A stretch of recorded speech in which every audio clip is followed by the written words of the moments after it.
shot.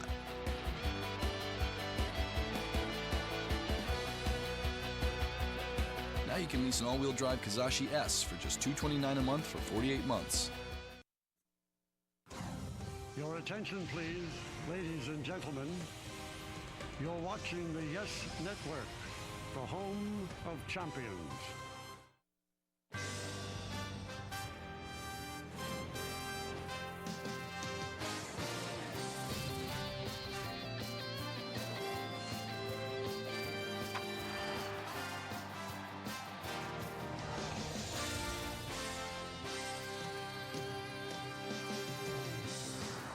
The Yankees are on the West Coast for the first time this season. Their opponents will be the Oakland A's tonight in a windy Oakland Alameda County Coliseum. As tonight, the Yes Network presents New York Yankees baseball. It's going to be the Yankees and the Oakland A's in the first game of a 3-game series here in Oakland, California. Hi, everybody. Ken Singleton along with John Flaherty. We will be your West Coast broadcasters. The Yankees start this road trip in Oakland. They will move down the coast to play the Angels in Anaheim, and they finish the road trip in Baltimore. So a 9-game road trip for the Yankees. Well, here in Oakland, the Yankees are off to a pretty good start. They have won 9 of their first 12 games. They're playing some very good baseball, but so are the A's. The A's have won 9 of their first 14 games and are first place in the Western Division. Now, well, let's look at our pitching matchup for this evening. It's going to be Javier Vasquez, 0-2 for the Yankees, an inflated 9.82 ERA. He's in there against 24-year-old left-hander Gio Gonzalez, off to a pretty good start. He's 1-0 with a 3.38. Well, Javier Vasquez so far has struggled. He's been the exception to the rule for the Yankees thus far, Flash. Yeah, the Yankee starters have really been on a good roll, but Javi Vasquez has struggled, and you're going to see some of these lowlights from the early part of the season, working underneath a lot of pitches. Because of that, he does not have a lot of action on his changeup or his curveball. The fastball has been up in the zone. He has made some mechanical adjustments in the bullpen, hoping that they will show themselves tonight, trying to slow down the lower half so the arm can catch up. We look for better changeups, better curveballs, and more importantly, fastballs down in the zone.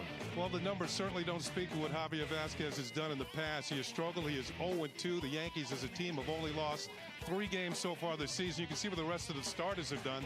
They are 7-0 with a 2.29 ERA. So he is the exception to the rule as far as starting pitching is concerned. Well, the Yankees have got the big boppers in the middle of the lineup hitting well. Mark Teixeira is homered, and recently so did Alex Rodriguez. We'll be back with the start of the ball game in just a moment. Dish Network claims. Go to ShiningExampleNY.com to find out how you can be in one of our next TV commercials. And by Avis, the official rental car company of the New York Yankees.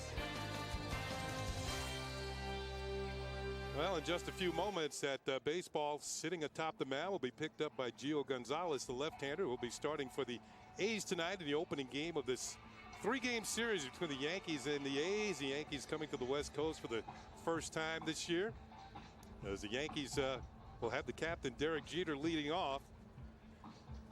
Fans are reminded that IOTV offers you incredible HD picture and sound. HD is free with IOTV, the official HD service provider of Yankees baseball on Yes. Well, Derek Jeter, when he does get a chance to hit, will bring with him a 12-game hitting streak to the plate, which goes back to last year. Right now you're looking at Oakland Alameda County Coliseum and the expansive outfield and the expansive foul territory. And right now, before we get started here, let's check out the Yankees starting lineup presented by Lexus. We mentioned the captain, Derek Jeter, will be leading off for the Yankees. Batting in the second spot, the designated hitter, Nick Johnson. He'll be followed by Mark Teixeira, the first baseman. In the cleanup spot will be Alex Rodriguez, followed by Robinson Cano at second base. Jorge Posada does the catching tonight. Nick Swisher will be in right field. Curtis Granderson in center. And Brett Gardner will bat ninth, and he will be in left field. You're looking at the Oakland A's. They have yet to take the field. There's their manager, Bob Guerin, going into his 4th full season as the manager of the Oakland A's. He's got them off to a great start. They're 9-5, and primarily they've been doing it, Flash, with some pretty good starting pitching. Yeah, if you'd have to give a scouting report on the Oakland A's, starting pitching is the strength. Offensively, they're not going to hit a lot of home runs, just kind of spray the ball around. But they have not been playing great defense early this year. I'm sure that's something Bob Guerin wants to clean up. Well, they've made 13 errors, and they lead the league in miscues.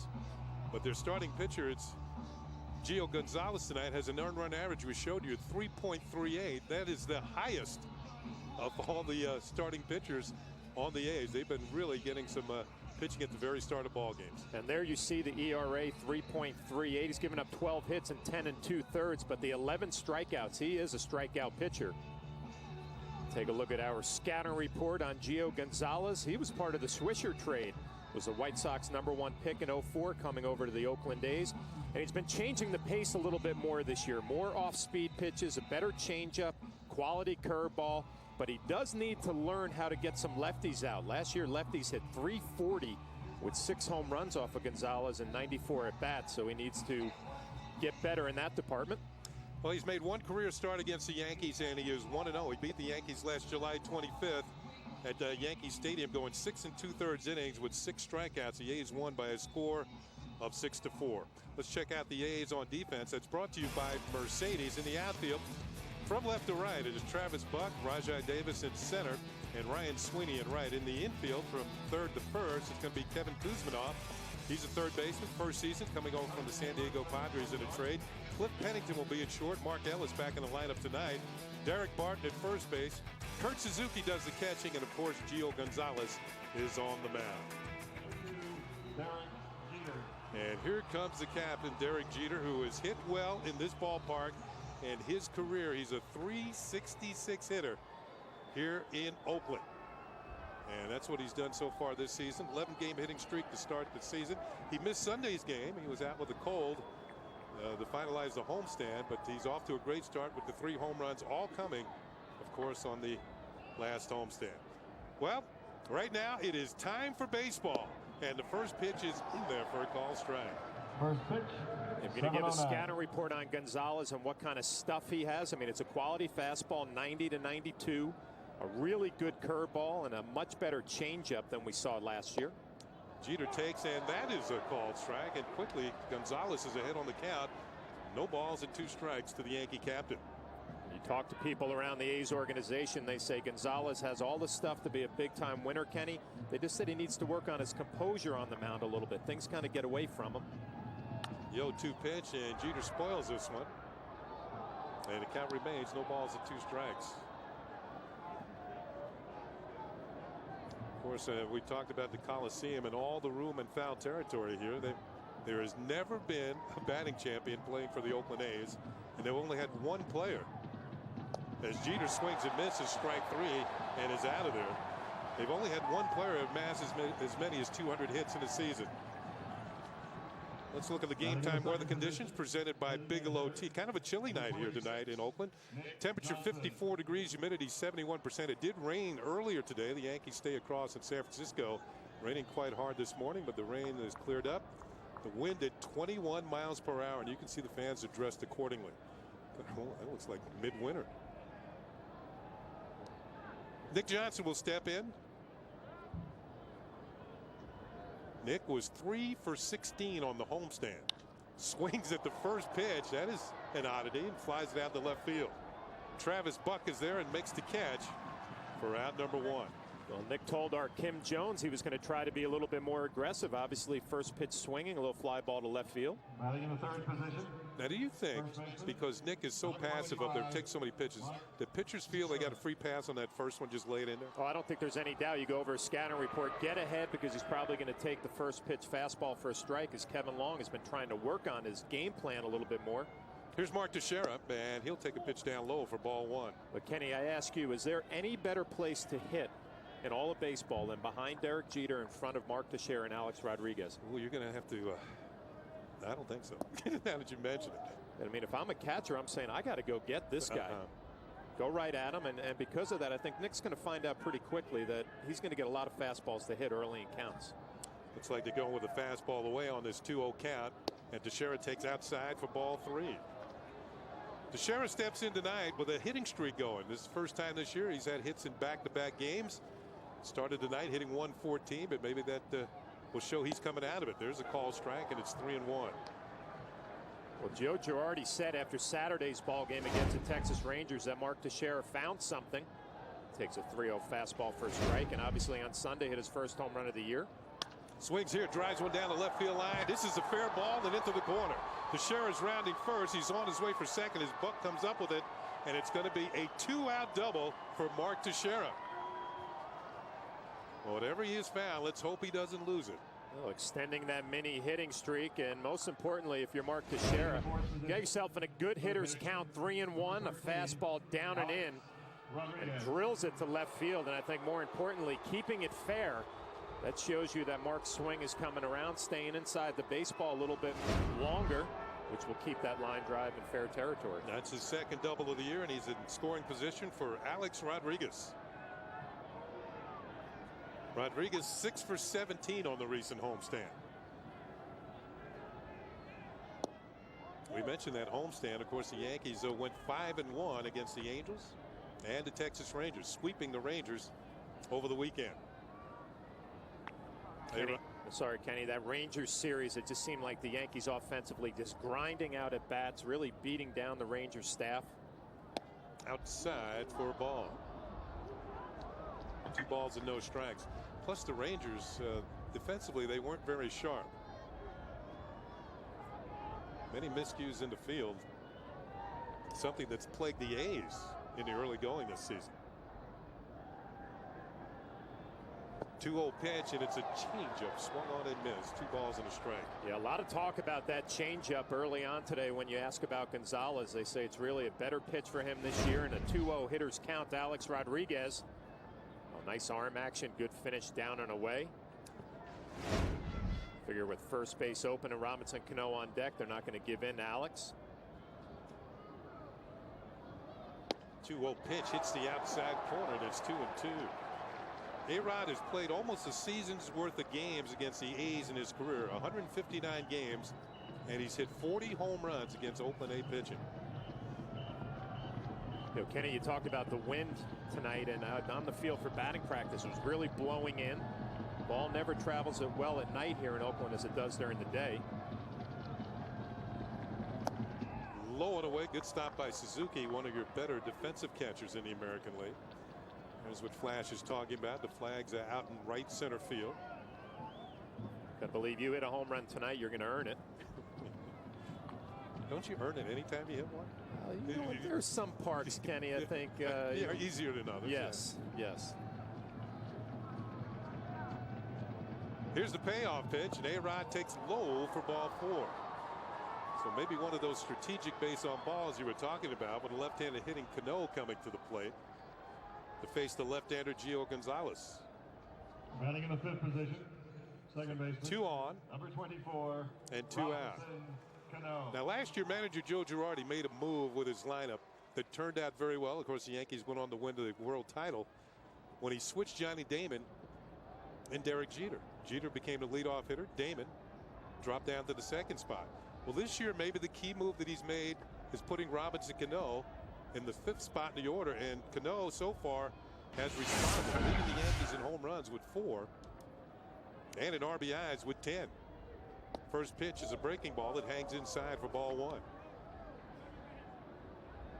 Yeah, Robinson really struggled last year with runners in scoring position. You see the numbers versus left-handers, 357 with a couple of home runs.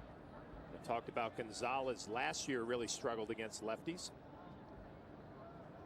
Pitch to Cano, and that misses. 2 balls and no strikes. And Suzuki's going to go out to the mound and talk to Gonzalez. Now, you've been out to the mound many a time. Was you just trying to settle him down? I think, you know, that's the one knock on Gonzalez. When things get going, when he gets in trouble, maybe he loses his composure. And I think Suzuki has a great reputation as being a defensive catcher, trying to slow him down, execute a pitch here. Remember, you got 2 outs.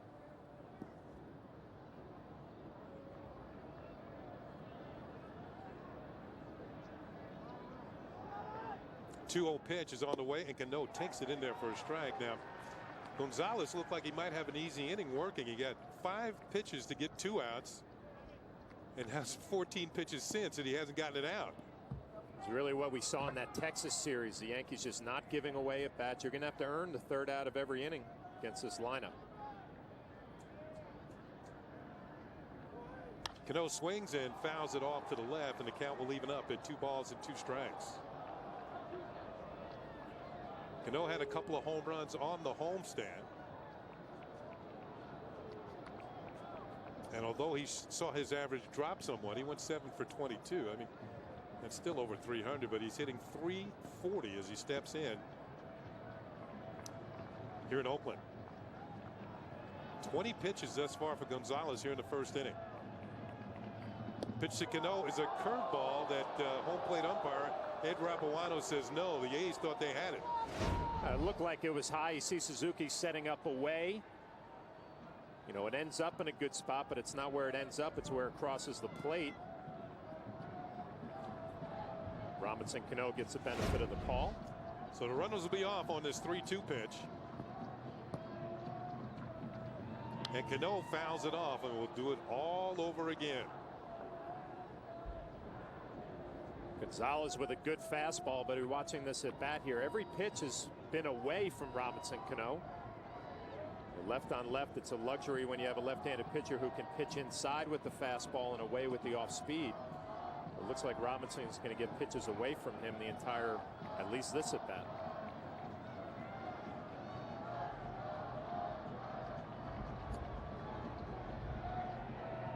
Cano fouls another pitch off. Now remember, Nick Johnson swung at the first pitch. And still, Gonzalez has thrown 23 pitches this inning. You know, a normal Nick Johnson at bat is over 4 pitches. So he'd be closing in on 30 pitches this inning.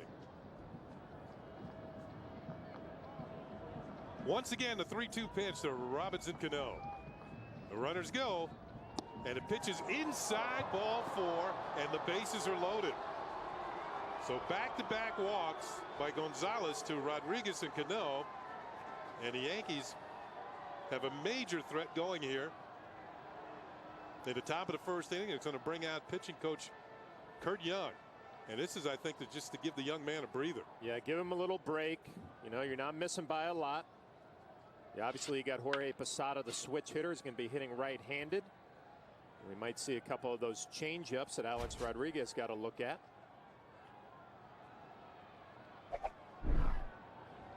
Here is Posada, who had a tremendous homestand. He hit 400 on the homestand, 8 for 20.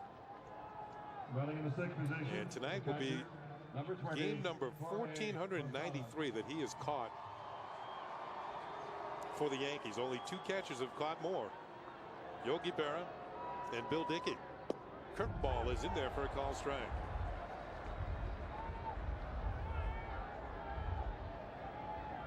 The Oakland A's shading Jorge Posada to right center a little bit. Davis in center field shading him over that way just a little. A lot of room in the left center field gap. Swing and a miss, and Gonzalez jumps ahead. No balls and 2 strikes. Gonzalez, his first 2 starts this year, threw 95 and 98 pitches. But he is working on 27 in the first inning here. Pitches fouled off by Posada, and the count remains no balls and 2 strikes. There are a lot of weapons. I mean, 94 miles an hour right by Jorge Posada, and then he comes back with a curveball. Good pitch that Jorge fouls off. You're Suzuki behind the plate. You have a lot of weapons to go to tonight. It's just a matter of keeping him in the strike zone.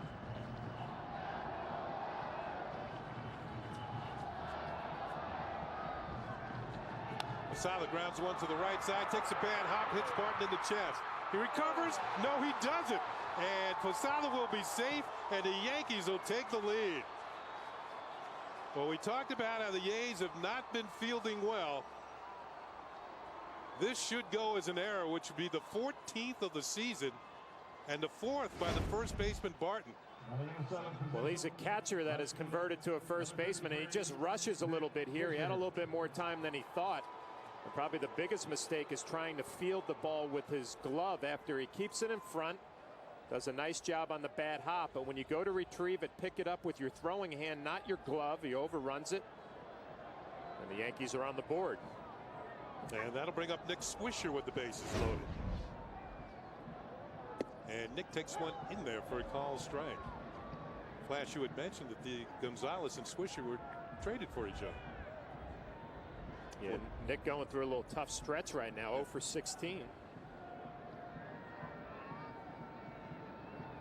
Next pitch misses the inside corner, and it's 1-1. So the A's defensive woes continue. You know, as I look up on the board, that was scored a hit for Posada. A hit. Ball 2-1. Kenny, how is that? I don't understand how that's a hit. I don't know.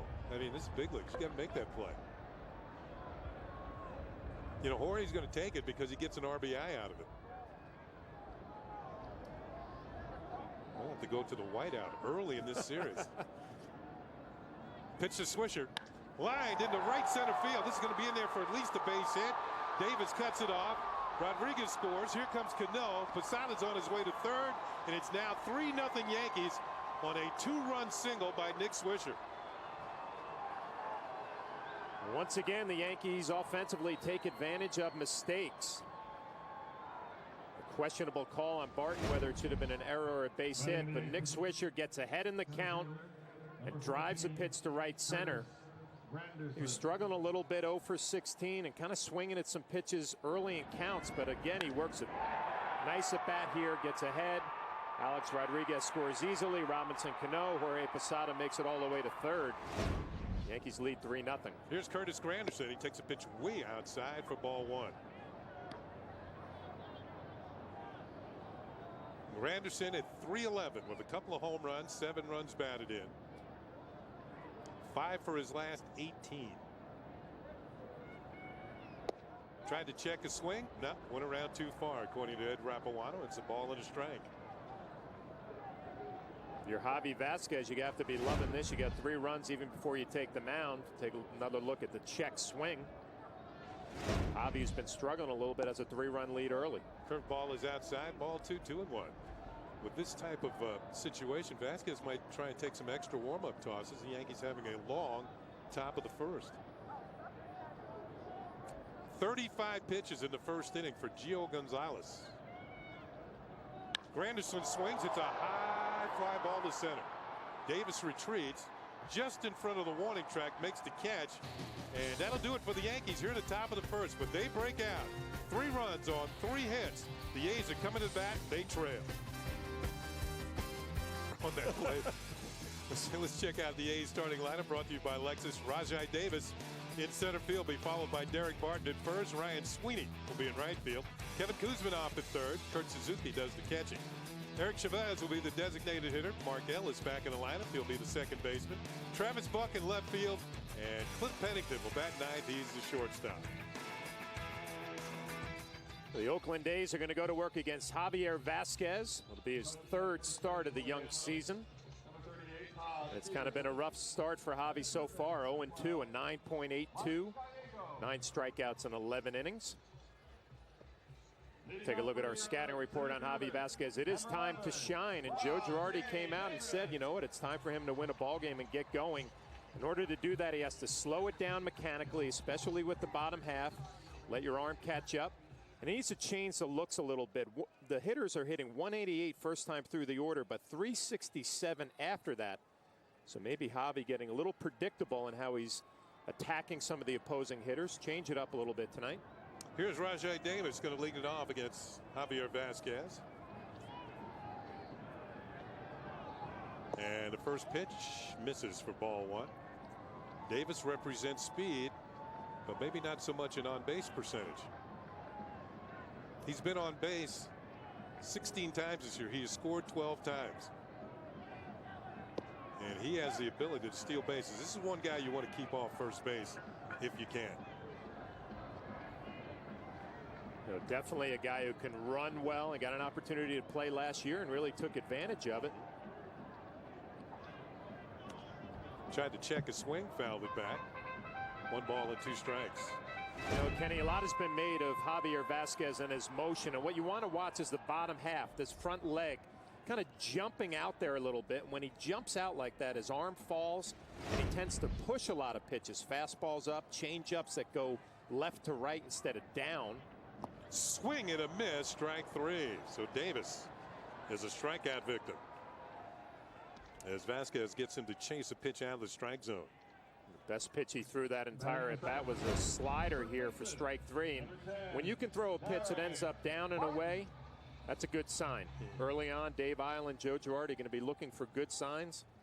Kind of a weak swing. Davis got off to a real good start, but is now 5 for his last 40. And that'll bring up Derek Barton. Barton has a very good batting eye. He's the A's answer to Nick Johnson. He takes one high and away. Looked like a changeup for ball 1. The A's got him in a trade with the St. Louis Cardinals for Mark Mulder a few years back. And Barton made his way through their organization, and now the first baseman hitting .310 off to a decent start. That pitch is high and away. Ball 2. 2 balls and no strikes. And Kenny, I was watching Javi Vasquez warm up in the pen, and he looked like he was lights out. And you never know if that's going to translate out onto the big league mound here. It's call strike, 2-1. But the first 2 pitches to Barton were up and away, and kind of what he has been doing early on in this young season. A little bit quick with the lower half. With a 3-run lead early on in the ball game, you'd love to see him start pounding the zone down with his fastball until he finds his good rhythm. Ball is hit on the ground, foul, and the count will even up at 2 balls and 2 strikes. Yeah, we mentioned that Nick Johnson leads the league with Kim Jones mentioned that Nick Johnson leads the league with 14 walks. Well, Derek Barton has 13. He's walking right behind him.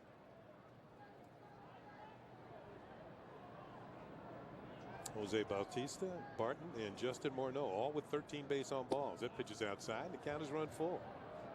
But he's having a Nick Johnson at bat.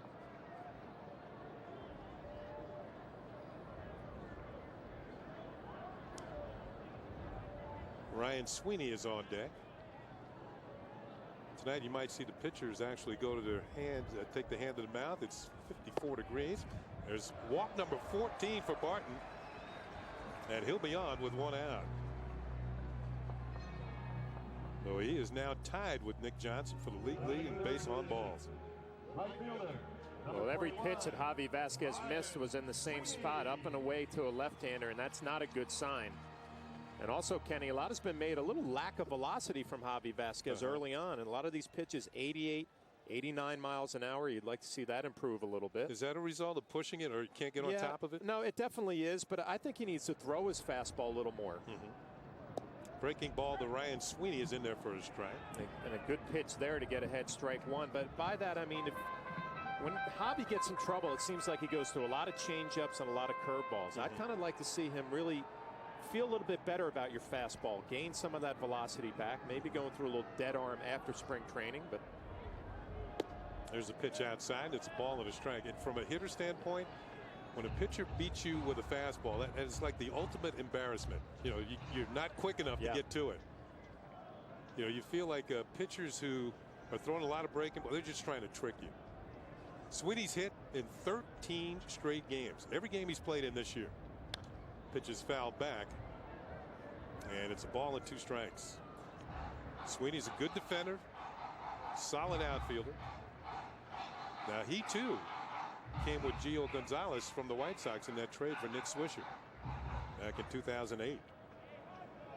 One thing that hasn't come so far for Sweeney has been the power numbers.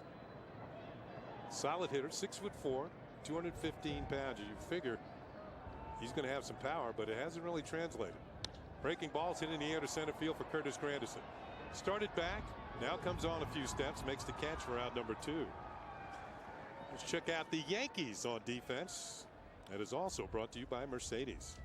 You saw Granderson in center. On either side, he has Gardner in left, Swisher in right. Oakland with Oakland in 2004 to 2007 for Nick Swisher, so he knows this part of the country well. Rodriguez, Jeter, Cano, and Teixeira in the infield. Posada doing the catching for Javier Vasquez.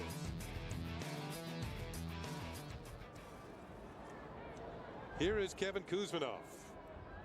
Came over from the San Diego Padres. He is now the A's third baseman. They got him in a trade for Scott Hairston. First time he has ever played against the New York Yankees. And the first pitch he sees is in there for a called strike. This guy's has some power. For 3 years with San Diego, he averaged about 20 home runs a year.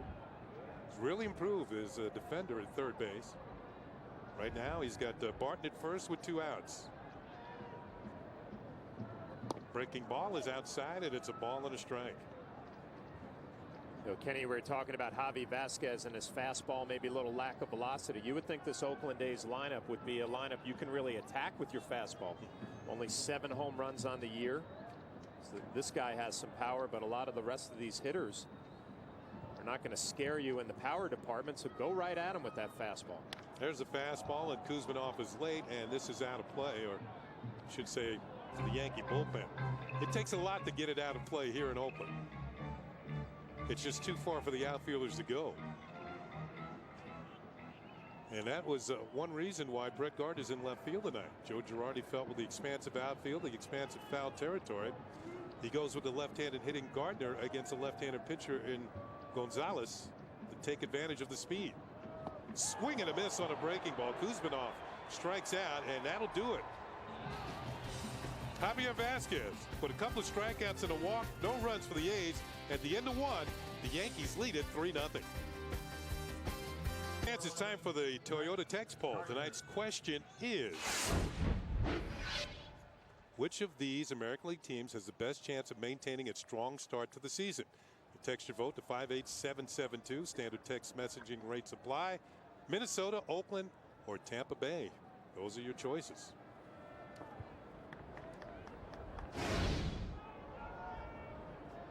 Speaking of Brett Gardner, he'll be leading it off for the Yankees, who's the only Yankee not to bat in the first inning.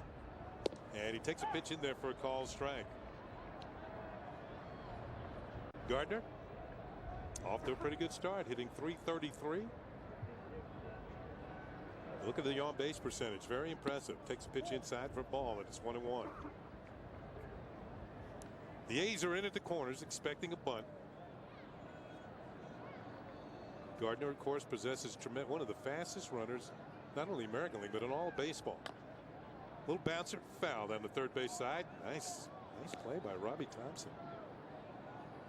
Yankee third base coach. You know, we've praised Mick Kelleher, the first base coach, for his hands. But Robbie comes up with a nice play. Tremendous fielding coaches for the Yankees. A 1-2 pitch, and Gardner checks his swing, and it's outside for a ball. The appeal, and the third base umpire, Lance Barksdale, said he went around, so he struck out. So Barksdale punches out Gardner, and there's one down here in the second inning. We're going to get another look from the side angle. It's questionable. Didn't look to me like Brett Gardner swung. It doesn't matter what I think. Third base umpire Lance Barksdale makes the call. It's a helpless feeling as a hitter. I mean, you leave your fate in the hands of an umpire. It's never good. Here's Derek Jeter, struck out, leading on off in the first inning. Now grounds to short. Pennington throws over the first, and it's 2 up and 2 down for the Yankees here in the second inning. Let's check out the umps. The crew for the night: Ed Rapuano, well-respected umpire, calling balls and strikes. Tom Hallion, another veteran umpire, at first base. Ron Colba at second. And you just saw Lance Barksdale over at third. And that'll leave it up to Nick Johnson here in the second inning for the Yankees. Cool evening here in Oakland, California. Johnson takes the first pitch upstairs for ball 1. Kenny, we talked earlier about Gonzalez, and sometimes things get away from him with his composure. Looking to have a nice rebound inning here after a tough first inning. Upstairs again, 2 balls and no strikes. See, this is a situation we talked earlier about with Nick Johnson. I mean, I got to believe he's going to get fastballs and fastball counts all year long because of the guys who hit behind him. He got one there, had a good swing at it, and fouled it back. It's good to see him being a little bit more aggressive tonight. First pitch swinging his first at bat. It didn't work out for him, but this is going to be the trend all year when you have guys like Teixeira and Alex Rodriguez hitting behind you. Again, Gonzalez here in the second inning, 5 pitches to get 2 outs. There's a call strike, and it's 2-2. And in the first inning, it started to get away with him, get away from him with Teixeira up next. With 2 outs, Teixeira double, and that started the ball rolling. The Yankees scoring 3 runs in the first inning. Breaking ball is low, and There's your full count to Nick Johnson.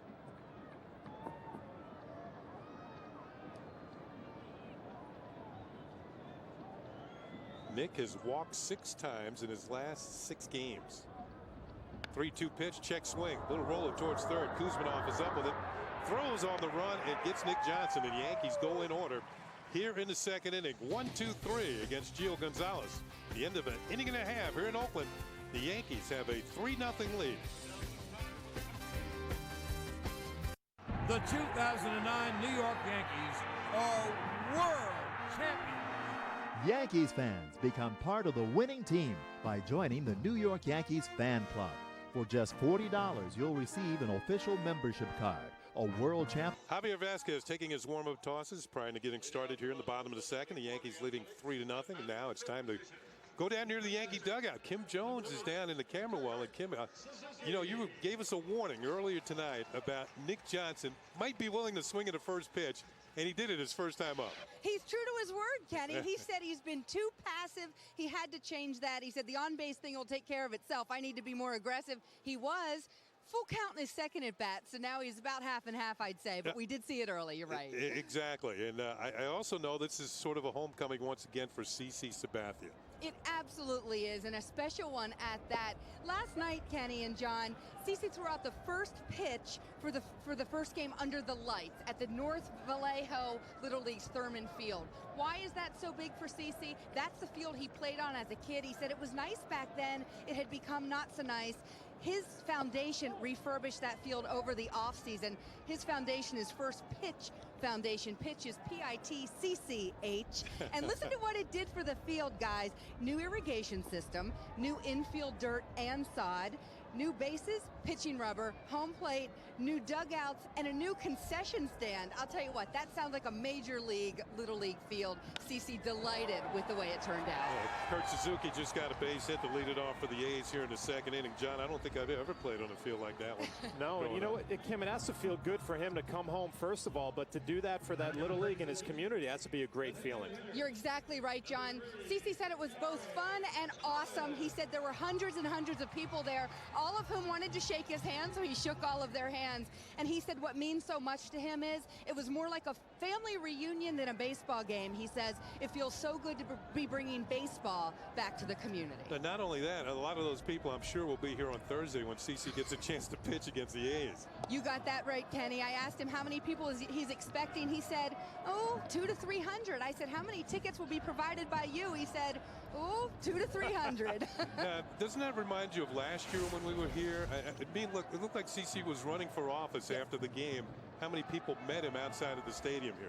Kenny, you are so funny because I said to CC earlier, I said, you run for mayor in Vallejo, what happens?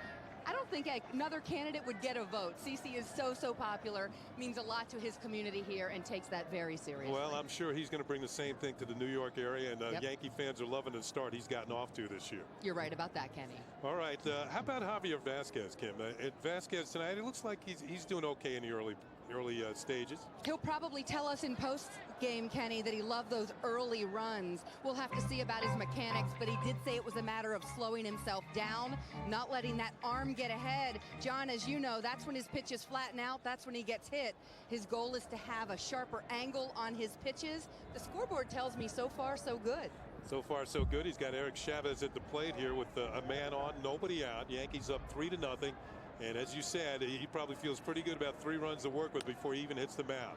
This ball is popped up again out of play by Chavez. When you look at the Vasquez, Kim, you know he knows the numbers. He knows he was booed at Yankee Stadium. That's not a good feeling when you're trying to ingratiate yourself with the fans once again. Yeah, and you know, I think he'd like to go home from this road trip with a win. No. With a win in that win column would be real big right now for Javi. He understood the boos. He did not like them, said he was disappointed. Who wouldn't be? But you know how that can go. Sometimes there's not much patience. Ball is hit well to center field. Granderson on the run. Going back, he's not going to get it. This ball is off the wall. Granderson gets it back in quickly to hold Suzuki at third, but it's a booming double off the bat at Eric Chavez, and the A's are in business here in the second inning. They've got 2 on in scoring position with nobody out against Javi Vasquez. Well, Eric Chavez, who has missed a lot of time with some back problems, gets a curveball and it's up. See, he was fooled a little bit, but kept his hands back and drove this ball a long way. I'm surprised it carried as well as it did. Granderson on the track, not able to make the play. He's going to field it off the wall, but Suzuki gets the third safely, and Chavez in the second with a double. Well, Ken, we want to thank you for all the information. Nick Johnson, CC Sabathia, Javi Vasquez. I think we've covered all the bases, and we'll see you on the postgame. Thanks, Kenny. I think I just jinxed Vasquez, so I should go now. Here's Mark Ellis, the second baseman. Swing and a miss, strike one. Ellis has missed 7 games with a hamstring problem. This guy's been bothered by injuries the last couple of seasons. Last year he missed a third of the year with a calf strain. But he's a pretty good hitter. You can see he's 345. He's driven in 3 runs. Solid defender at second base. Breaking ball or fastball inside, and it's a ball and a strike. You know what, Kenny, you're right when you say he's a pretty good hitter. He had 263 last year with 10 home runs and 61 RBIs. More importantly, a good situational hitter. Guy in this situation here probably trying to hit a ground ball to Robinson Cano to score a run and get Chavez to third. Tried to hit one to the right side, fouled it off. He was a little late, and it's a ball and 2 strikes. Javi Vasquez early, I mean, the velocity is not overly impressive, but a lot of these Oakland A's hitters are being beat with that fastball. So it looks like he has a little bit of life on it. Vasquez in his first jam of the night. Second and third. Nobody out here in the second inning. Yankees on top. 3-0. Pitch is grounded towards third. A-Rod has. He's coming home. And they have Suzuki in a rundown. Posada will tag him out for the first out of the inning. And the A's now have runners at first and third with 1 out. A-Rod didn't hesitate. He came home to get Suzuki. Well, the play is right in front of Alex Rodriguez, and Suzuki goes on contact. It's an easy play for Alex Rodriguez. Jorge Posada. And when Eric Chavez goes all the way to third, Jorge Posada's job is to run Suzuki back, which he does. Like I says, right in front of Alex Rodriguez. This is bad base running by Suzuki, who they're very happy with here in Oakland with what he's done behind the plate and at the plate offensively. But not the best base running move there. One thing I liked about Posada, he gave A-Rod a target right away. Held his hands up like, here I am. So first and third now. Travis Buck, the left fielders at the plate. 1 out, and maybe a chance for Vasquez to get out of this inning with 1 pitch.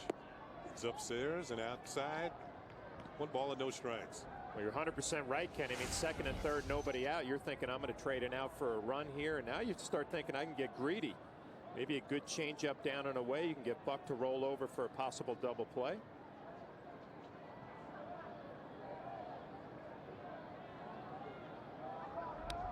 Good swing, but he fouls it back, and it's a ball and a strike.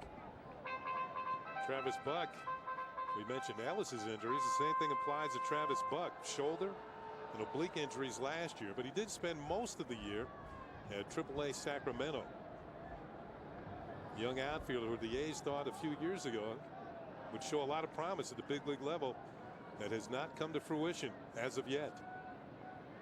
Next pitch looked like a changeup, and it's outside for ball 2, 2-1. Yeah, that was the pitch right there. Javi was trying to get the double play on. He beat Buck with a fastball, came back with a changeup, just missed off the plate. Javi had the right idea. You speed him up with the fastball, then go with the changeup, just off the plate.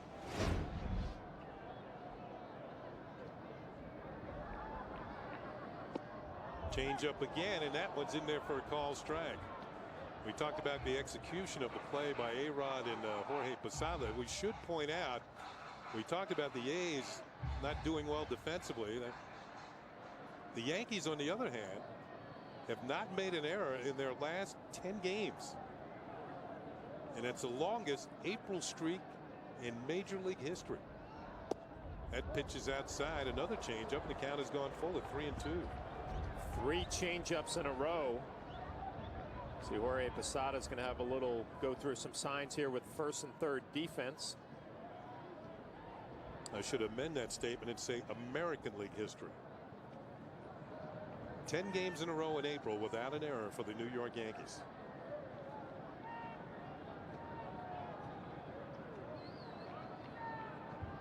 Check Mark Ellis at first. He might be on the move here to stay out of the double play. He's not going. The pitch is line.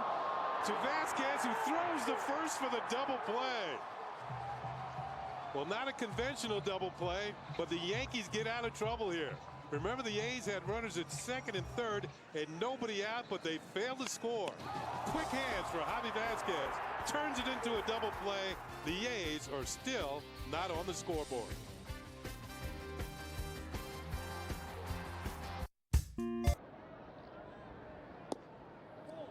Back here in Oakland for the top of the third. The Yankees leading 3-0. It'll be 3, 4, and 5 for the New York Yankees. Mark Teixeira, Alex Rodriguez, Robinson Cano. As Gio Gonzalez evens the count. I'm sure Javier Vasquez is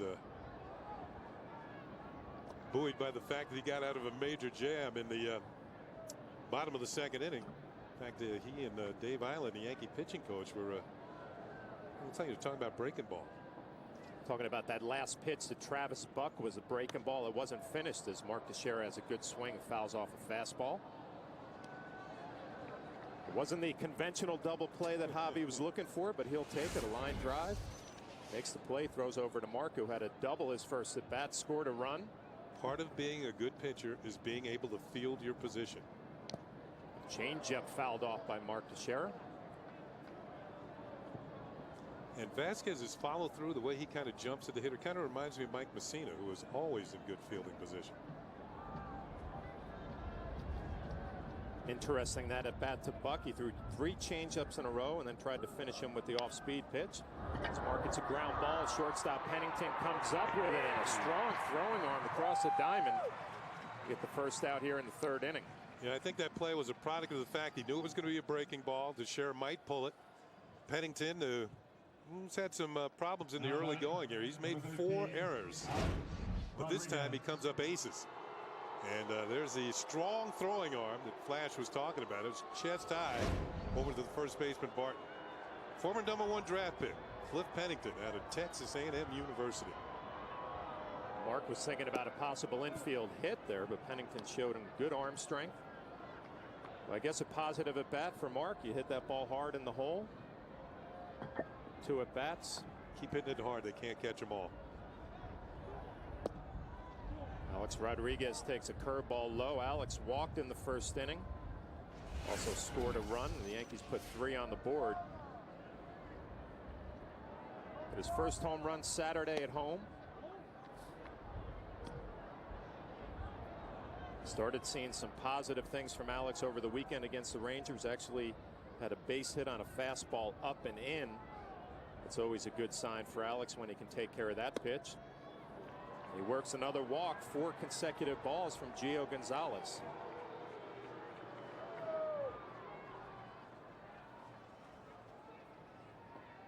Alex Rodriguez has 5 walks in his last 2 games, so just like the rest of the Yankee lineup.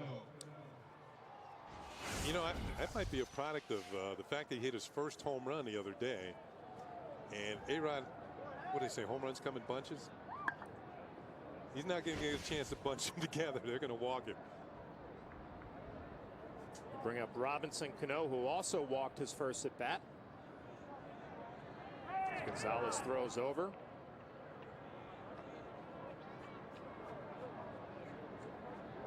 Alex Rodriguez has 1 stolen base on the year. It's been thrown out once. Look at that pitch count, Kenny. 57 pitches here with 1 out in the third for Gio Gonzalez. Fastball fouled off. We talked about how well the Yankees been playing in the early season. 9-3 record coming into tonight. Cano's off to a good start. The Yankees were tied with the Twins for the most runs scored, although the Twins have played 1 more game, so the Yankees are actually averaging more runs per game. Another foul ball. Yankee pitching staff with a very solid ERA of 3.63. 5th in the league. And defensively, only 1 team had made fewer errors. Minnesota Twins only made 1 error all year coming into the night. Minnesota Twins off to a good start in their new ballpark. The 0-2 to Robinson, another foul ball. I guess the Yankees have a nice problem to have, Kenny, in that a lot of the relievers are not getting steady work because the starting rotation has been so outstanding early on. Andy Pettitte had a big ball game. 8 solid innings. He handed the ball directly to Mariano. Andy Pettitte had one of those interesting games, Kenny, where early on it looked like he was going to have a short afternoon. You know, did not look comfortable, was not in a good rhythm, and like a veteran pitcher, he found it in the middle of the ball game. Curveball misses down and away. That was what impressed me about that game. The first 2 innings, I thought this is not going to work out well. Ends up going 8 strong. Well, Andy's a veteran. He knows what's working and what's not, and go to plan B. Or C, or whatever it takes. You know, some pitchers don't have plan B.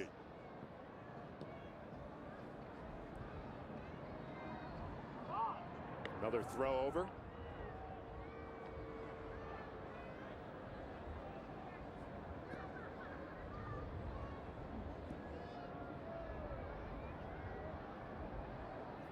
So it'll be a 1-2 pitch to Robinson Cano. Another fastball and a swing and a miss.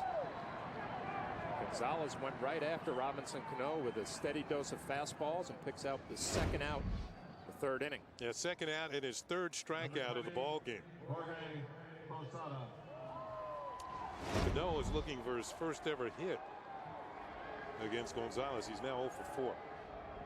Now, we talked about that play that Posada was given a hit. And I think there's 2 reasons why he shouldn't have gotten a hit. Not that I want to take a hit from away from Jorge. I mean, he's hitting .395. But let's take a look. This is the 1st inning, and this is actually a big play of the inning. Now, the ball might have taken a bad hop, but Barton had actually 2 chances to make the play. That one and now this one. And he messed up on both of them. That's why I think he should have gotten an error. But instead, Posada got a hit, so the Yankees have 3 runs on 3 hits. Posada gets an infield hit. Nick Swisher followed him. That big base hit and a couple RBIs. Fastball fouled off. I think the biggest mistake on that play, Kenny, is he tried to field it with his glove after the ball hits off his chest. And he had a lot of time, too. I mean, Posada's running down the line. I mean, Jorge's a little better than halfway. Jorge will take it. I would too. I mean, good fastball right by Jorge Posada. You know, whenever I watch Brett Gardner get a bunch of infield hits against the Texas Rangers, and I could not help but think about Mark Teixeira, who's gotten off to a tough start, and saying, you know, I would give anything for one of those. Got to believe the same thing watching Jorge there. A little infield hit, RBI. That's why he's hitting .395 in this at bat. Alex Rodriguez takes off, but Jorge Posada swings over the top of a curveball. Gonzalez picking up his 4th strikeout of the ball game, but the Yankees still lead 3-0. And to his extended family, the Colorado Rockies. Kelly McGregor had run the Rocky organization since 2001. We send our best out to his family. Javi Vasquez back to work. It'll be 9-1-2 for the Oakland A's. Cliff Pennington, Davis, and Derek Barton. 37 pitches early on for Javi Vasquez. We saw Pennington had a strong throwing arm there in the top of the 3rd to throw out Mark Teixeira. He's gotten off to a nice start, a couple of home runs, 10 RBIs for the Oakland A's, hitting out of the 9th spot, a switch hitter. He got called up in 2008. His first major league hit came off Javier Vasquez. Wow. When Vasquez was with the White Sox. Pulls one foul. And we talked about the 2 home runs for Pennington. Oakland has 7 home runs on the year. It's the fewest in the American League. You don't expect this guy to be leading the club in home runs with 2 at this point. It's a 1-2, a changeup misses. Yeah, the A's are tied with Nelson Cruz of the Texas Rangers. Well, Nelson Cruz hit a 3-run home run against the Yankees. Yankee Stadium. 7th of the year. Ooh, a backdoor slider just misses. Plate umpire Ed Rapuano didn't like it. I think he's one of the better ball strike umpires. Just one of the better umpires in general. One thing about Ed Rapawano when he's back there, he will give you an honest effort. You know he's into the ball game every night he works.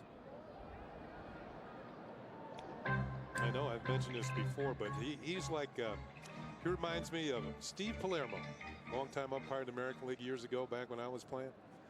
Palermo was well respected, and I thought he was the best umpire in the league. It'll be a 3-2 to Pennington. Another fastball fouled off. I always used to give Ed Rapawano a hard time. I thought he looked like Rick Pitino. Really? Yeah. Mirror image. You're not going to be able to get a good look at it with the mask on tonight, but we'll follow up the next couple of days and see if maybe you agree with me, Kenny.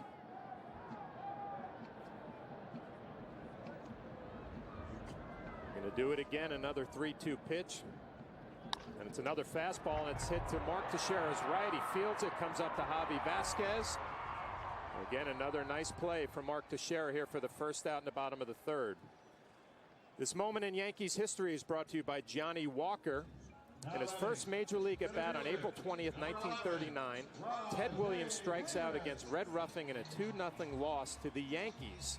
Demand greatness in every sip and every season. Johnny Walker, proud sponsor of the New York Yankees. From that point on, he made up for it.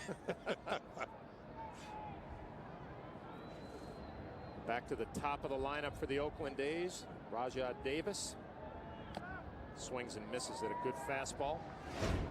Let's take a look at the play by Teixeira. Now, not only the Yankees have gone 10 games in a row without making an error, but the plays that they do make defensively. We saw one earlier from Alex Rodriguez to throw out a runner at the plate, and Mark Teixeira saves a hit right there. Now, he's something special. You know, he collected the precious medals in the offseason, the Gold Glove, Silver Slugger Award. Davis hits a fly ball to Curtis Granderson in center field. Going to cruise underneath it for an easy out.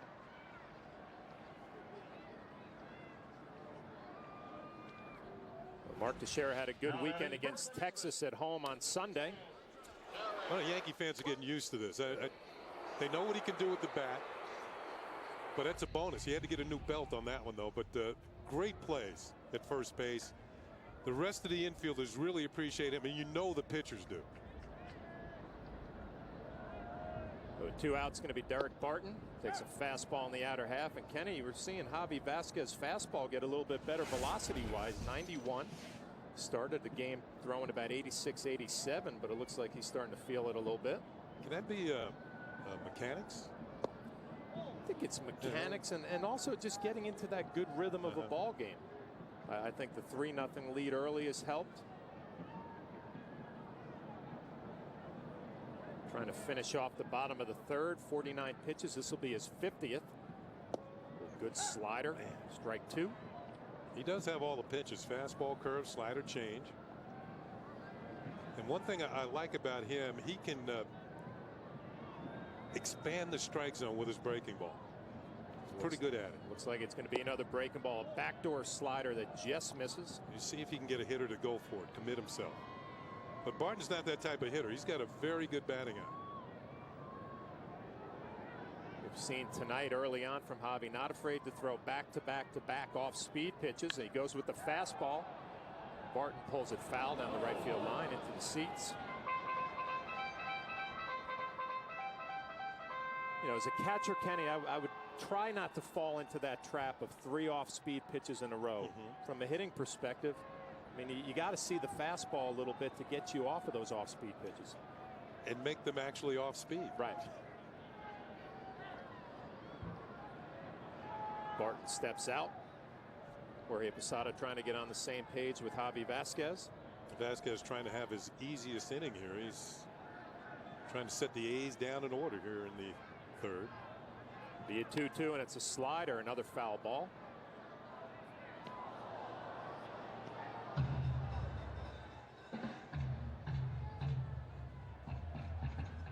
Javier Vasquez from Ponce, Puerto Rico.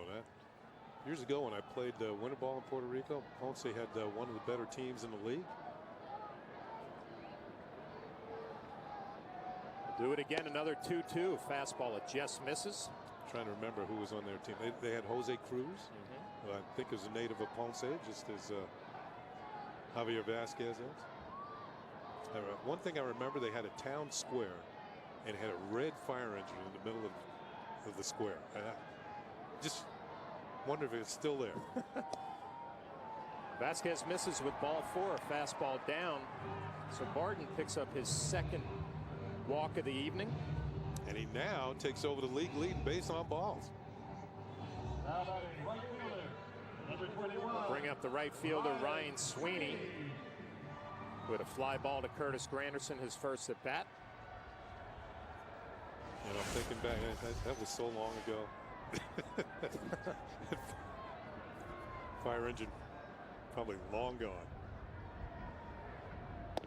First pitch slider for a strike.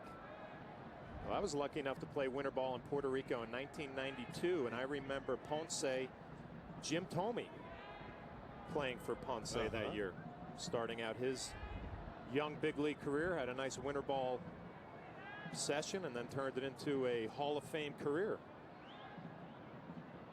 The 0-1 to Sweeney, a fastball for strike 2. What team did you play for over there? I played for the Arecibo Lobos and was fortunate enough to play with Bernie Williams before he injured himself. Brian Jordan was on that team. Good winter ball experience. As Barton takes his lead, it's going to be an 0-2 to Sweeney, and it's a ground ball right back to Javi Vasquez. Knocks it down and throws over to Mark Teixeira.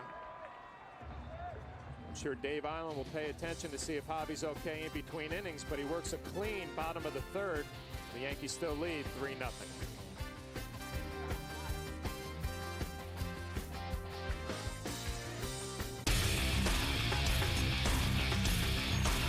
Chilly night. The Yankees lead 3-0 here in the top of the 4th. The Yankees are going to send up the bottom of their lineup. Nick Swisher, Curtis Granderson, and Brett Gardner. 7, 8, 9. As Gio Gonzalez misses with a first pitch fastball. Flash, I'm thinking we're getting the weather out here that we expected on the East Coast. Yeah, you're right.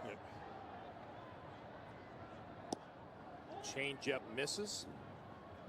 Well, Nick Swisher had an 0 for 16 slump coming into this ball game, but he broke that with a 2-run single in the first inning. Takes a fastball down. Yeah, that was a rocket off the bat of Nick Swisher. That's breaking out of a slump in style. He's 1 for his last 1. Takes a fastball right down the middle. And one thing I saw at the end of that Texas Rangers series from Nick, he was a little more aggressive early in the count than we're used to seeing. But he had a good pitch, good count to hit in his first at bat, and here gets a 3-1 fastball and drives it down the left field line just a little bit too quick. That's the one thing we saw with Nick last year when he was having those big hits. Get ahead in the count, hunt a fastball, and put a good swing on it. You know, maybe one thing about Nick, remember he had 21 home runs on the road last year? Well, he's on the road now. Road is his middle name. It's going to be a 3-2 pitch from Gonzalez. Another fastball, and it's strike 3 on the inside corner. Looks like Nick didn't agree. It's time for the New York State Smokers Quit Line Quiz. And our question tonight, who holds the American League record for most consecutive complete games pitched? We'll have the answer for you in the bottom of the 4th. American League most consecutive complete games. With 1 down, Curtis Granderson comes up. Curtis hit a fly ball to Davis in center field, his first at bat.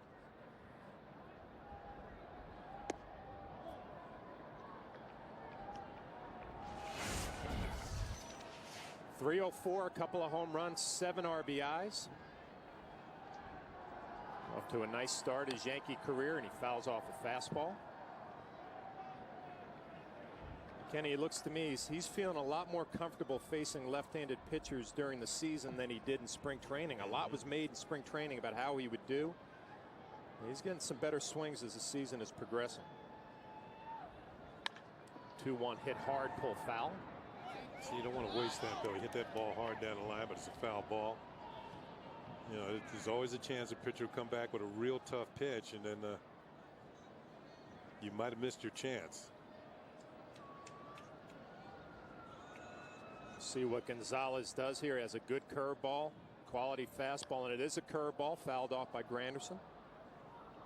I was talking to Curtis on the bus on the way over from San Francisco, and he was born in Blue Island, Illinois. Well, actually, Blue Island is not an island at all. Be a looping fly ball to left field. Travis Buck settling underneath it. And then he moved, he and his family moved to Chicago. So he's a native of that great city. So it's called an island, but it's not an island. It's not an island. And the reason why I've talked to him about it, because my mom is originally from Chicago, and one of her sisters lived in Blue Island for a number of years. And I remember going there as a youngster, but I don't remember it being an island. So I looked it up today, and sure enough, it's not an island.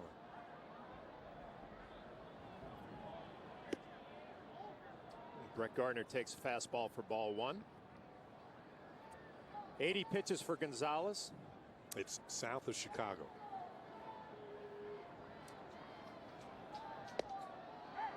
Fastball for a strike. I met Curtis Granderson for the first time today, Kenny, which I was almost embarrassed about. I mean, I was down in spring training, just never ran in the same circles, and true to form, he was a perfect gentleman. You know, it's kind of hard in spring training. You got 60 guys. Yeah. You can't, you know, you bump it into people. You just didn't bump into him. He is a very pleasant young man. Transitioned very nicely to the New York Yankees. As Brett Gardner does not swing at a 1-2 curveball.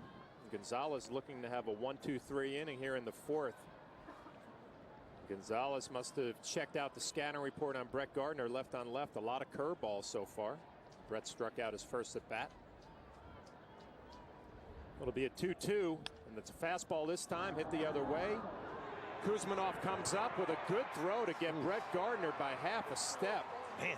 Kuzmanov, who has a nice reputation, is having some power and makes a nice play coming in. Off balance throw. The Yankees still lead 3-0. Stop smoking now, and in 24 hours, your chance of a heart attack drops. In 3 weeks, your lung function improves, and in 1 year, your risk of heart. We're back. The Yankees still lead 3-0, bottom of the 4th. And how many times do you see it? A player makes a good play in the field, and now he's going to lead off the bottom of the 4th. Kevin Kuzmanov. Nice play on Brett Gardner. First pitch swinging, swings right through a fastball.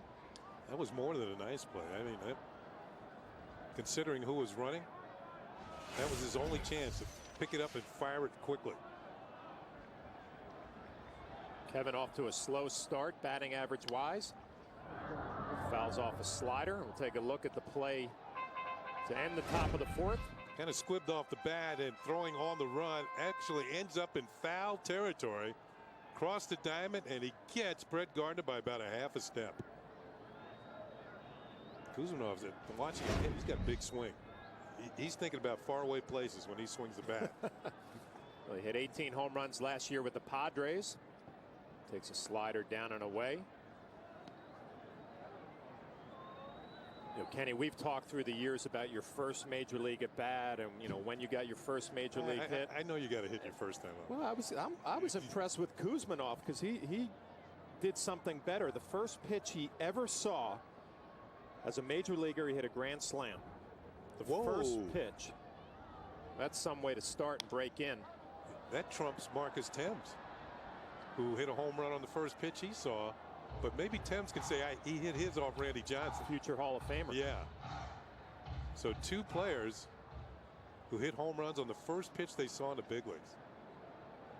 It's all downhill after that, right? First pitch, grand slam, 4 RBIs. It's going to be easy. Kuzmanov has turned himself into a good player. 1-2 slider. Good pitch from Javi Vasquez.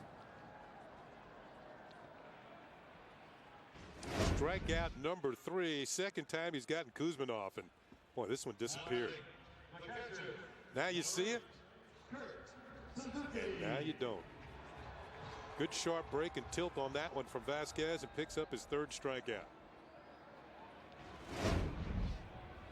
1 out. Javi Vasquez will face the Oakland A's catcher Kurt Suzuki, who has one of the 2 hits for the Oakland A's tonight.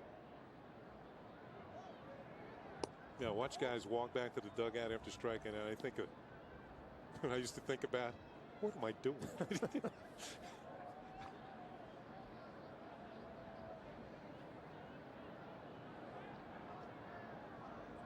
Suzuki ahead in the count 1-0. Takes a fastball for a strike.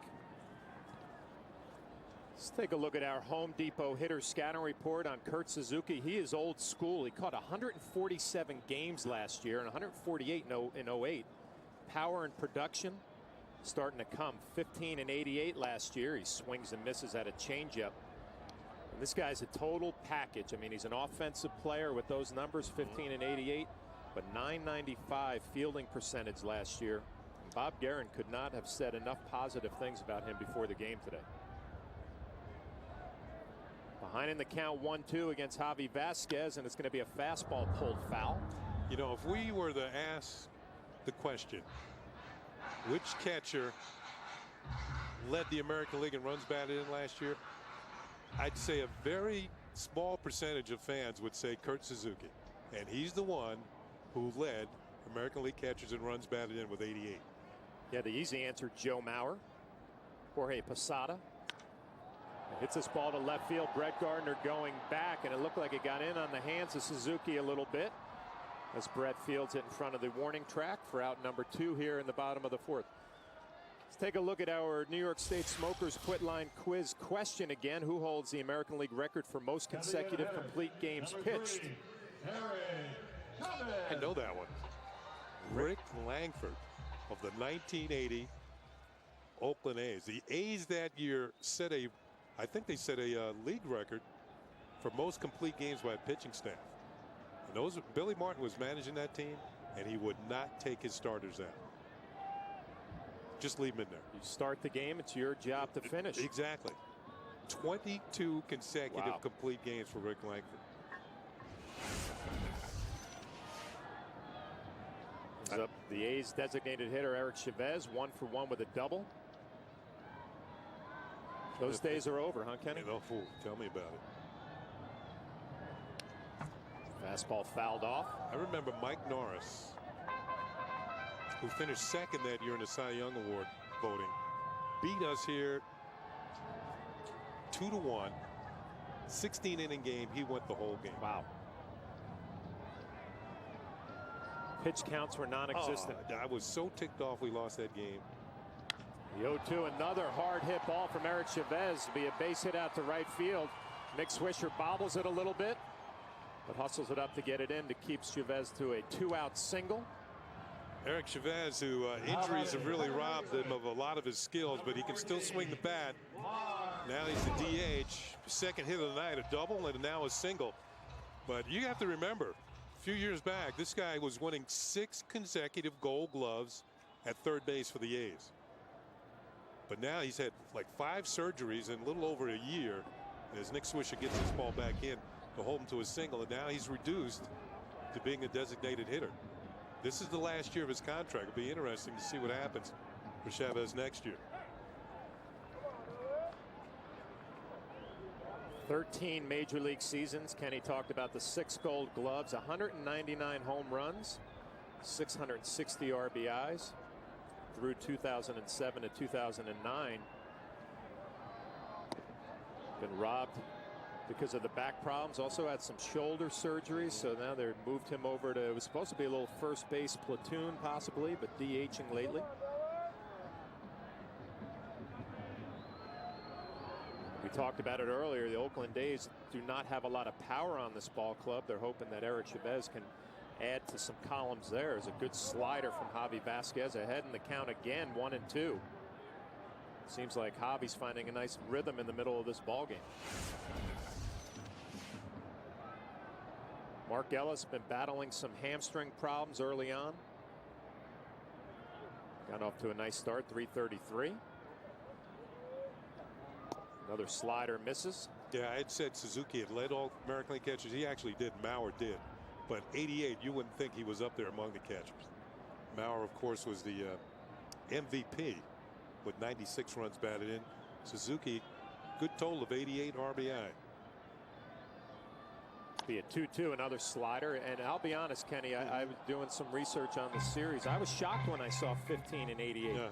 Because, you know, we've watched Suzuki over the last couple of years, and he does a great job behind the plate. I didn't realize he had that kind of an offensive year. Tony Pena swears he and Rod Barajas are the two best catchers in this league, particularly blocking balls in the dirt. There's Tony, who knows something about the Gold Gloves himself, because he won a few. Eric Chavez takes his lead. It'll be a 2-2 to Ellis, and another slider down in the dirt. Posada blocks it. Good job keeping it in front.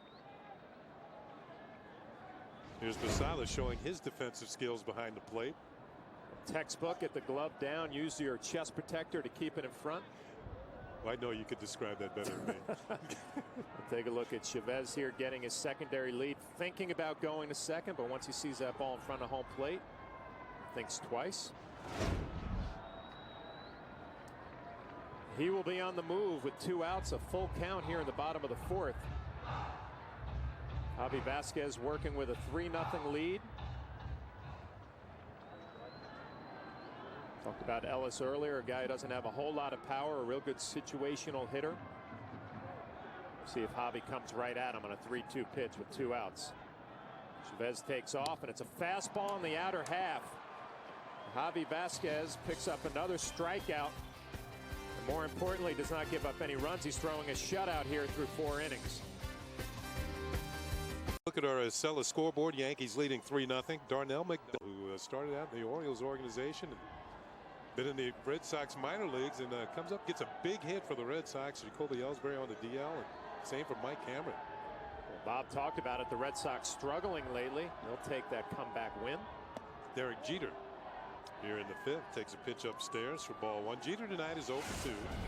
Struck out in the 1st inning, grounded to short in the 2nd.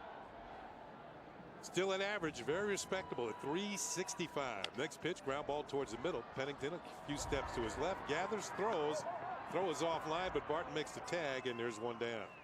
Second time that Derek Jeter's grounded out to shortstop. He is now 0 for 3. Well, we talked about Derek missing Sunday's game with a little head cold. You see Pennington comes up, Barton off the base, an easy play.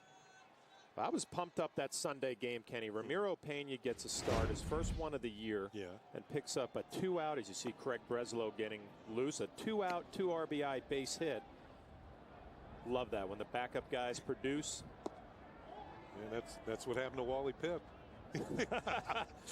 Lou Gehrig got in the lineup but never left. Here's Nick Johnson. Nick is 0 for 2. Fly to left, grounded to 3rd. Takes one a little bit high for ball 2. 2 balls and no strikes. Yeah, I was talking to Joe Girardi before the game, and he was talking about how Ramiro Pena went Derek Jeter. Pitches high, ball 3, and got a key hit. He plugged him into the lineup, and Pena showing that he too can come through in big spots. 3-0 pitch on the way to Nick Johnson. He's taking all the way, and it's poured in there for a strike. 3-1. Yankees with 3 runs in the top half of the 1st inning, all with 2 outs, and they lead it 3-0. There is ball 4. Nick Johnson gets his walk, and he's on with 1 out. That is the 4th walk of the evening, charged to Gio Gonzalez. Yeah, Gonzalez wasn't happy about that walk. He had a little reaction, but I'll tell you what, he's rebounded nicely in this ball game. And you think back, if Barton, the first baseman, can make a play on Jorge Posada, we'd have a 0-0 game here in the 5th inning. You mean that hit? The infield hit, I'm sorry. Yeah, it's questionable hit. You know, those are earned runs too. Yep. Here's Teixeira, and he takes one in there for a call strike.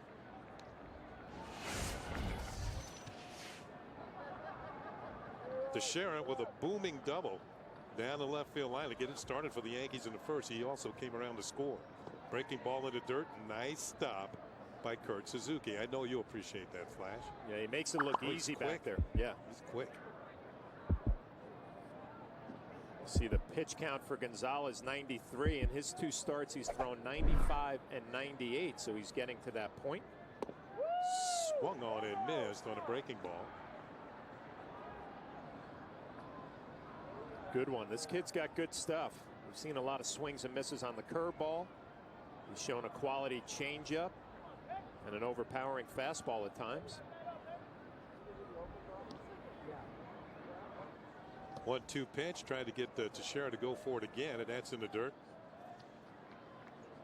Look at the A's. And we talked about their starting pitchers and how well they've done. Look at these ERAs entering tonight. Gonzalez was the worst at 3.38. He's up there a little bit more now. Sheets 2.65. Same for Anderson. Another stop by Suzuki on a ball in the dirt. You know, I don't know if they keep stats on how often a catcher blocks a ball and keeps a runner from advancing, but I bet you he's among the league leaders every year. Look at how far that pitch bounces in front of home plate, and it freezes Nick Johnson anytime a catcher can do that. Payoff pitch is high for ball 4. So back-to-back walks will push Nick Johnson into scoring position as Mark Teixeira will take over at first base. And Bob Guerin, the manager, coming out to the mound. That usually means he's got a hook with him. And Craig Breslow, a left-hander, was warming up in the bullpen for the A's, and that's going to be it for Gonzalez. So 5 base on balls, and he leaves trailing 3-0 as Guerin is going to take the baseball. We'll be right back. Anaheim over the weekend. Friday night, Saturday afternoon, and Sunday afternoon. Then a day off. And the Yankees continue the road trip in Baltimore on the East Coast before coming to Yankee Stadium on the 30th to take on the Chicago White Sox. So Craig Breslow out of the bullpen, and he finds 1 out, 2 men on base for Alex Rodriguez. And A-Rod takes one in there for a call strike. Here is the reaction to Gonzalez. 5 strikeouts and 5 walks for the left-hander. He's not happy with his performance. He leaves a couple of men on, and he leaves trailing 3-0. 5 walks, probably what he's not happy about. Pickoff play on Nick Johnson. He gets back ahead of the tag of Ellis.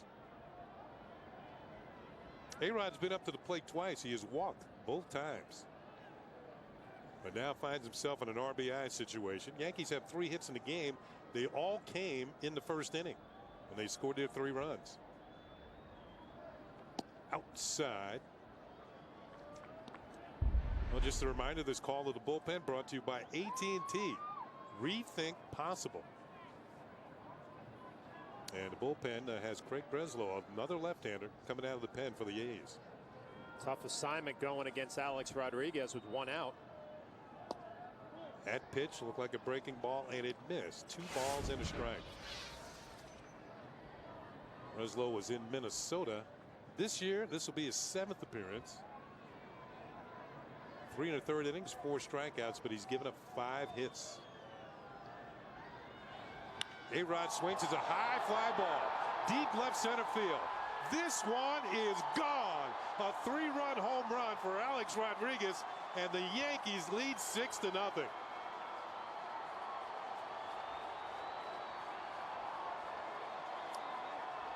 For A-Rod, his 2nd home run of the year. And the Yankees jump out in front by 6. Well, this replay brought to you by Suzuki Kazashi. Take a look at the pitch by pitch to Alex Rodriguez. Talked about a tough matchup for Breslow. A fastball for a strike, a fastball that misses. Then he decides to go with a slider that misses. A hitter's count. Comes right back with a fastball right down the middle. And you could tell by Breslow's reaction and the reaction of Alex Rodriguez that this one is not going to come back. 3-run home run, his 2nd of the year. Alex Rodriguez now just 1 home run behind Frank Robinson on the all-time home run list. Here's Cano. Fouls one back. And it's no balls and 2 strikes on the Yankee second baseman. Here's another look. We talked about how the ball does not carry at night here in Oakland. The wind was blowing in. It does not matter with Alex Rodriguez when he centers it. It's going to go a long way. His 41st career home run against the Oakland A's. Here's Cano, who has walked and struck out. Swing and a miss, and he's gone. So Cano with a no contact night, a walk, and now 2 strikeouts, and that's out number 2 here in the 5th. 1 behind Frank Robinson. Now batting, number 20, Hall of Famer Frank Robinson. The only player, Flash, to win the MVP in both leagues. Won it with the Cincinnati Reds, and after being traded to Baltimore, won it with the Orioles. Here's Posada, swings and misses at a breaking ball. Strike one. Good changeup from Breslow on the first pitch. Interesting, he decided to come right at Alex Rodriguez on a 2-1 count. A little surprised at that. Took a chance on not getting the ball back. It was one of those matchups that you just say, you know what, you might want to think about going off speed in a fastball count. He decided, proud of his fastball, and he paid the price.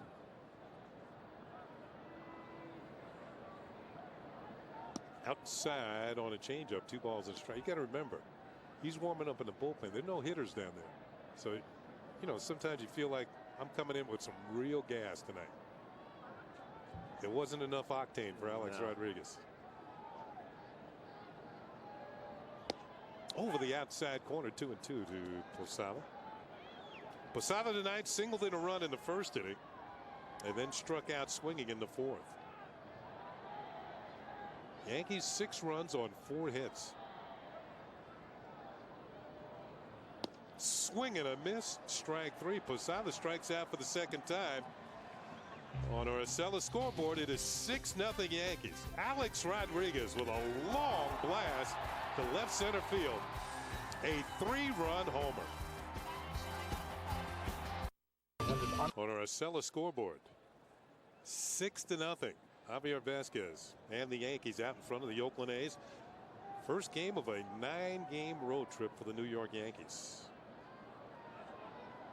Vasquez will face Buck, Pennington, and the top of the order in Davis. First pitch is a call strike. Now, the last time Javier Vasquez pitched here in Oakland was August 17, 2008. He allowed no walks, 8 strikeouts, 1 earned run, and a 13-1 win with the White Sox. Curveball misses to Travis Buck, and it's a ball and a strike. Well, Javi's got a 6-run lead here in the bottom of the 5th. You would love to see him power through this bottom of the lineup. 8-9-1 for the Oakland A's. There's a breaking ball in for a call strike, and it's 1-2. We talked about it earlier in the ball game. A good lineup to go against because they don't have a lot of power. You can really attack. Got to believe Javi's thinking about maybe the first win of the year. If I can get through this inning clean, be in pretty good shape. He's the only Yankee starter without a victory. The others are undefeated. Outside, 2 balls and 2 strikes. And you know he knows that. I always thought these 3 outs were the toughest outs to get for a starting pitcher, especially when you have a big lead, because your mind starts playing tricks on you. All I got to do is get through this inning. I get through this inning, I'm in good shape to pick up a win. You're almost better off when it's a 1-0 game. Foul tipped off of Posada. And the count will hold at 2-2. Well, Jorge Posada has gotten beat up early in this season. Fastball right off the mask. You don't miss that, do you? Not at all. What does that feel like? You know what? Actually, it looks a lot worse than it actually feels, but it's for some reason early this year, it seems like Jorge's getting a lot of foul balls. Does it have any effect on you later on in life? I'll let you know. Not yet. Not yet. But I'm sure it's coming. You know what? Actually, talking to Bob Guerin, an old Yankee manager, around the batting cage today, and I'm sorry, old Yankee catcher, who's obviously the manager of the Oakland A's, and he looks like he's beat up a little bit, the knees, after all those years behind the plate. So kind of thinking that's what I have to look forward to. You know, I caught for about a week in the Police Athletic League in Mount Vernon. And you were smart enough to get out. I said, no, let's do something else. 3-2 pitch is hit high and deep to right field. Nick Swisher looks up, and this one's gone. A home run for Travis Buck, leading it off for the A's here in the 5th inning. So he gets a hold of a 3-2 pitch, his first home run of the season, and it's now a 6-1 ball game. Obviously, you hate to give up home runs. No problem with Javi Vasquez challenging him on a 3-2 pitch. The Coors Light cold hard blast. There it is. You have a 6-0 lead, and you get a 3-2 count on the number 8 hitter who's kind of scuffling early on. I do not have a problem with challenging him. And you know what? Buck just beat you, which is fine. You go to work on the number 9 hitter, Cliff Pennington. Here's Pennington, who was robbed of a hit on a nice play by Teixeira at first. I said you don't want to give up home runs, but I'd rather that happen than a 3-2 changeup for ball 4 or something like that. You know what? You got to start attacking hitters. No problem with that.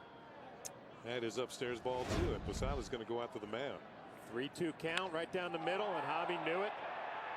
Looking for a new baseball from Ed Rapuano, the home plate umpire, and you get back to work.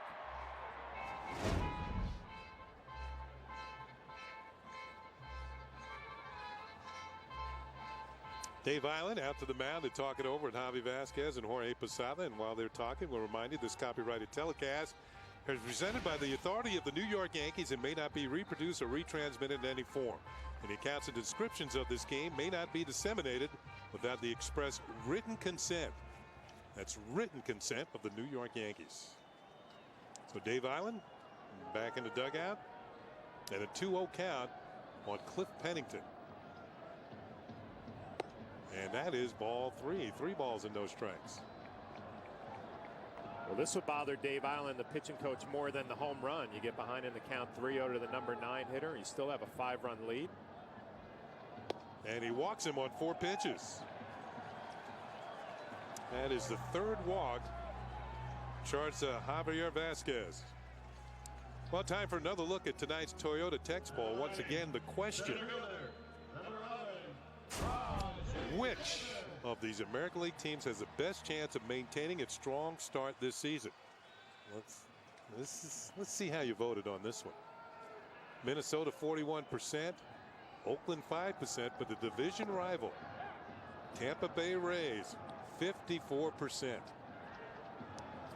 I think I got to agree with that. I agree, yeah. As Alfredo Aceves is going to start getting loose, but you know, Tampa has that balanced lineup. They have speed, they have power, good starting pitching. They have a closer this year. Pennington over at first draws a throw. He's on with nobody out there. I was going to say the Rays. No, it's the A's. The A's have a run in on the home run by Travis Buck leading off the inning. Rajai Davis at the plate. He has struck out and flied to center. He's 0 for 2. Posada knocks it down, and when you're down by 5 runs, you don't take chances. Pennington's going to remain at first. Rajai Davis was claimed on waivers from the Giants. Hopped on Bart, came over here to Oakland, and resumed his career and stole 41 bases for the A's last year. Led their team in steals. Young man from New London, Connecticut. Takes one over the outside corner. For those of you back east who don't know what BART is, that's the Bay Area Rapid Transit. And it's sort of like the Bay Area subway system. There is Aceves warming up in the bullpen. Very sleek trains. Davis swings and misses. Strike 3. He's out of there. That is out number 2. Well, good rebound at bat for Javi Vasquez. Throws a fastball right by Davis on the outside corner. See Dave Island, the pitching coach, looking on. 93 pitches. And I'm sure Dave is thinking, you know what? I've seen some good from Javi Vasquez in this game, and I've seen some things that we still need to work on. Obviously, you look 1 run through 4 1/3 here, and you're thinking it's not that bad, but there's still some room for improvement from Javi Vasquez. Here's Barton, who has walked twice, takes a pitch in there for a strike. I wanted to say that Davis has struck out twice, and there's only 1 out this inning.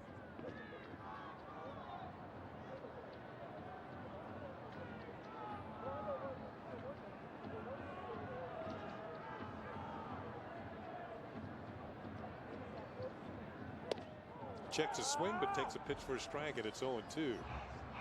Now Barton is being pushed into minor leagues by a young man named Chris Carter. And the feeling is if Martin doesn't get it together and Carter's playing well, that Carter might have a chance to take over at first base. Throw over to first to check on Pennington. Now Carter twice in his minor league career. Now you got to remember that minor league seasons are about 140 games. They're 1 month shorter of a big league season. Twice he's had seasons where he scored 100 runs and driven in 100.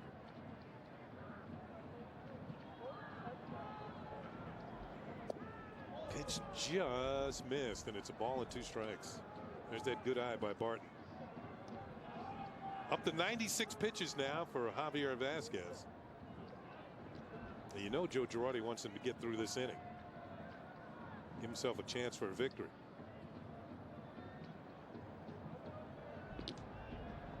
One out, one on. Barton drives one, foul. Hit it hard, but it's nothing more than a loud strike. Speaking of Joe Girardi, like Derek Jeter, he's fighting a cold. I was talking to Joe before the game, and I wanted to back off a little bit. Joe was kind of coughing and sneezing a little bit. Bouncing ball right back to Vasquez. Throws low to Jeter. Scoops it out of the dirt. The throw to first for the double play. Derek Jeter, the middleman in that play, comes up with the big play, the turn to double play, and get the Yankees out of the inning. At the end of 5, it's 6-1 Yankees. Good scoop by the captain. Turns it over for the double play. Yankees, top of the 6th inning. New second baseman for the Oakland A's, Adam Rosales, takes over. And remember, we had mentioned earlier that Mark Ellis had returned to the lineup tonight. He had been out 7 games with a bad hamstring. Here's Nick Swisher, who takes a pitch low for ball 1. Swisher had a big 2-run single in the first inning, broken 0 for 16, and then he was caught looking in the 4th, so he's 1 for 2.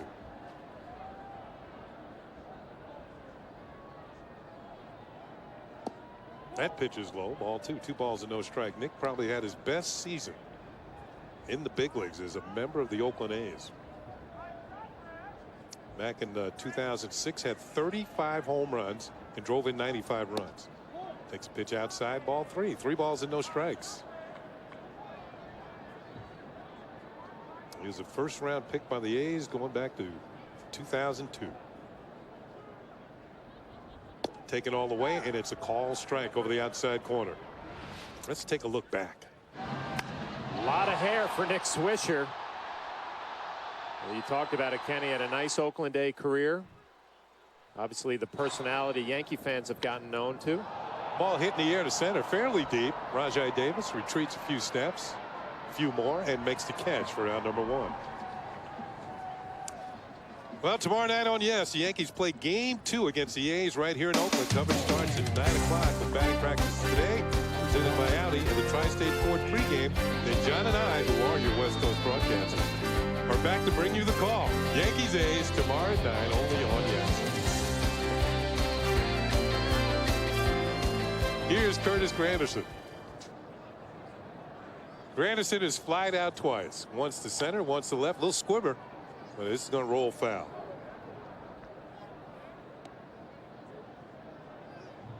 Now, John, last year we were out here, and I think we were in Seattle at the time, and the game had gone particularly long, and I think I thanked the people back east for staying up late and watching Yankee baseball early in the morning on the East Coast.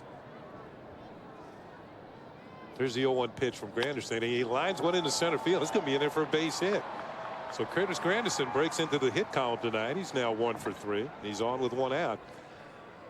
I got a letter, actually a package, from a gentleman in Copenhagen, Denmark, who said that you thank the people on the East Coast. Well, there are people actually in Europe watching the Yankee games, either on their computers or satellites. Wow. And why don't you thank us? So why don't you go ahead and thank them? Well, I did. Actually, I did. He actually sent me from Denmark. He sent me some reindeer meat. Brett Gardner takes a pitch a little high for ball 1. Reindeer casserole as well. Reindeer and What was it? Elk. Ooh, they come in little cans. Did you try it? No. You know, I let my youngest son Dante try it. He'll eat anything. And pitch is in there for a call strike. He said it tasted like hamburger. I told him maybe I'll try it tomorrow. I'll give you 24 hours. If nothing happens to you, I'll go for it.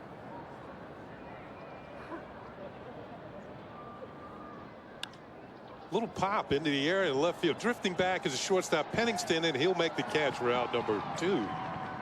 So a little pop up off the bat of Brett Gardner.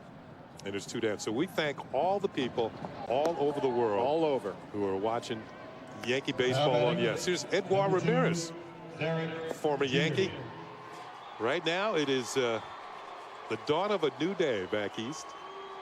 Yankees leading 6-1. We're in the top of the 6th inning. Kent Singleton along with John Flaherty and Kimberly Jones, of course. 2 outs, and Derek Jeter is 0 for 3 coming to the plate. It is now Wednesday morning back east. Throw over the first, and Granderson is back. We saw Edouard Ramirez getting loose for the Oakland A's. Yeah. New York Yankee in spring training and part of the World Championship team last year. He got his ring on the field with Chad Godin. It was kind of a nice moment in front of the Yankee dugout. Yeah, it was. Jeter checks the swing and takes it low and inside for a ball. 1 ball and no strikes. Here's the Yankee manager Joe Girardi, and bringing out the World Series rings for Godin on the left and Ramirez on the right, and the ceremony attended by all the Yankees. And that certainly put a smile on their face, or faces. It's great to see the interaction, former teammates getting together and being able to think back on those good times from last year. So right now, by the way, it is 6 a.m. in Copenhagen right now. Speaking of the dawn of a new day. Oh, tried them on, and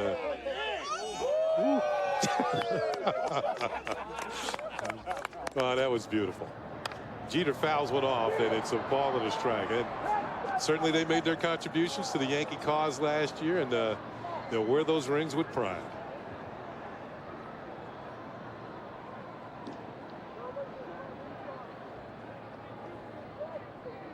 It's got to be awesome feeling. Put that ring on, I'll tell you. That check will be long gone years from now, but you still have that ring. Jeter swings, hits one down to the corner in right field. Is it fair or foul? It's a foul ball. Ball 1 hops into the seats, and Jeter missed an extra base hit by a couple of feet. Derek's been a little late on the fastball tonight. Ball had some left to right slice on it. Take a look at the swing. Looks like maybe the timing off just a little bit with that off day on Sunday, another off day yesterday. It's usually a pitch that Derek drives to right center. A little late. Slice foul. We just got word over the PA system that Mark Ellis did indeed leave the game with a tightening in his left hamstring, which has been giving him problems. So 1-2 on Jeter with 2 outs. Yankees have Curtis Granderson at first. Granderson leads the Yankees. No, he's second on the Yankees with 4 steals. Jeter fouls another one off. Brett Gardner leads the team with 7. Granderson has not been caught stealing this year. Not a bad opportunity for him to try to steal a base here. Derek behind in the count, 1-2, 2 outs. You know, I have a feeling he's been thinking about it, but just can't read the pitcher. If he gets thrown out, no big deal. Derek will lead off the 7th inning. He's going to draw a throw. Breslow must have heard you, or he's thinking along the same lines. And if he's successful, he's in scoring position for Derek Jeter. So not a bad time to take a chance. You're up by 5 runs. Not going. Jeter fouls another pitch off. You know, one thing about Breslow, he brings the leg up and kind of holds it there, and that can freeze a runner because you don't know where he's going, the first or to the home plate.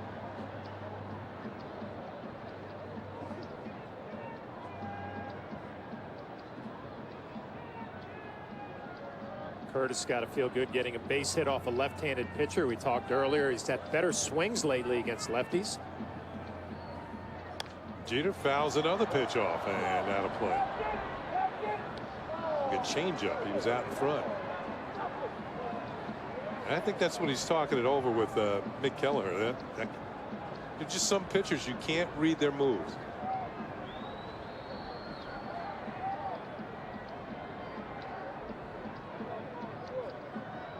Not going. Jeter hits one in the air to right field for Sweeney. Ryan Sweeney puts it away, and the Yankees will leave a runner here in the 6th inning. So it's on to the bottom of the 6th, with the Yankees leading 6-1. Winner of the highest predicted residual value rating in its class 5 years in a row. The new 2010 Range Rover Sport. Powered by intelligence. Our front door, our backyard, our pastime, our heart and soul. Blimpie has been a part of America's tradition for over 40 years. Our subs are made with fresh baked breads, quality meats and cheeses sliced to order, with tasty toppings and delicious dressings you love so much. Taste the difference freshness makes. Yesterday's traditions are still today's. Blimpie, America's sub shop.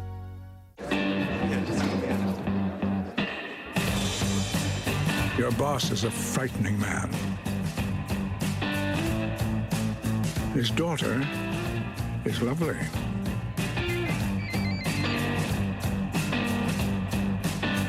This little maneuver is entirely ill-conceived. Well done.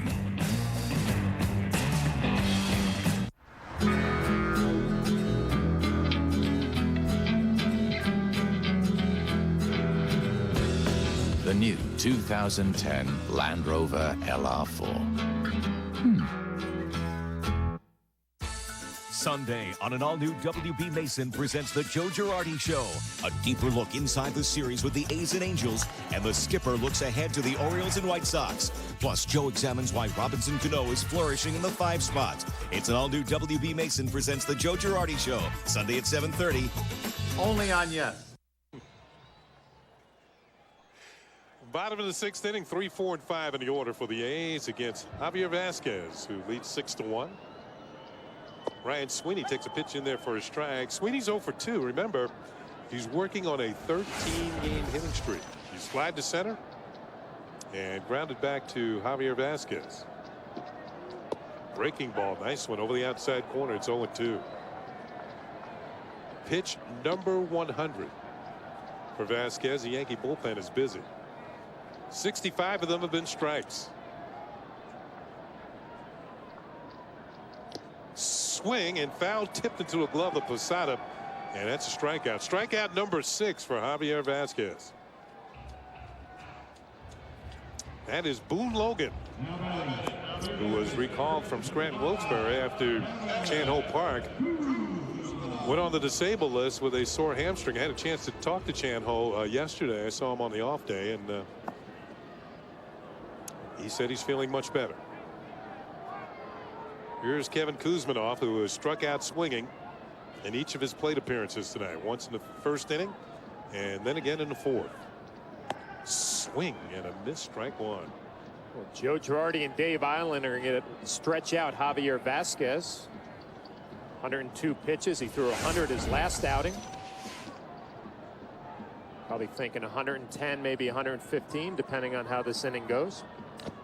Foul tip, and boy, that knocked Ed Rapuano to his knees. Posada checking on him, and Ed says he's okay. Man. Well, we talked about Jorge Posada taking a lot of foul tips this year. Gets a little bit of his mask, but hits Ed Rapuano. Knocks him back and down a little bit. He's a gamer. He'll be all right. And the A's trainer out there, Steven Sales, is checking on Rapuano, along with first base umpire Tom Hallion. Everybody's smiling, so it appears that Rapuano is going to continue. This is baseball's version of the standing 8 count.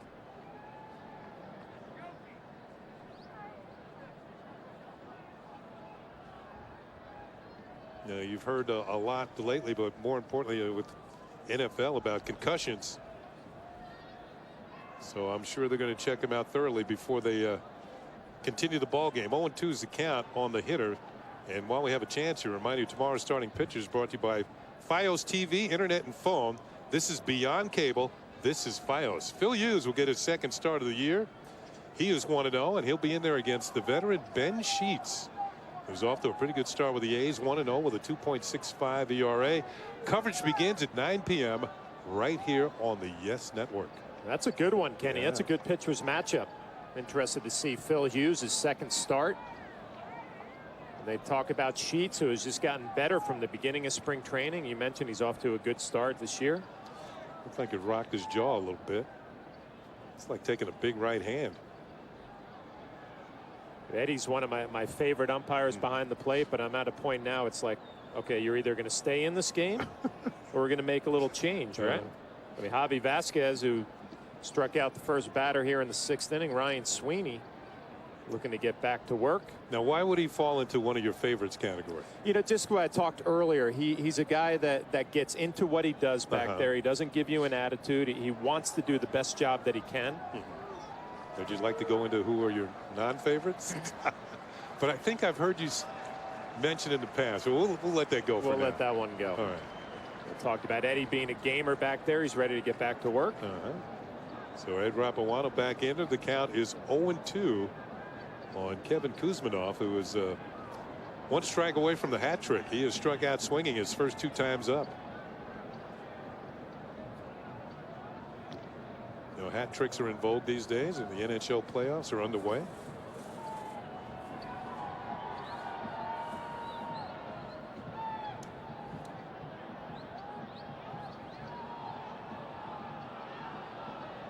Rapawano, it looks like he's checking his equipment, checking the mask. Now we are set to go. And the 0-2 pitch. Hit in the air to center field. Curtis Granderson coming on, still coming on. And he can't get it. The ball falls in. I don't know if there was miscommunication there because Cano pulled up. Jeter wasn't close. And a ball falls in between the 3 of them for a base hit. Off the bat, it looked like a routine fly ball. You would think it would be an easy out.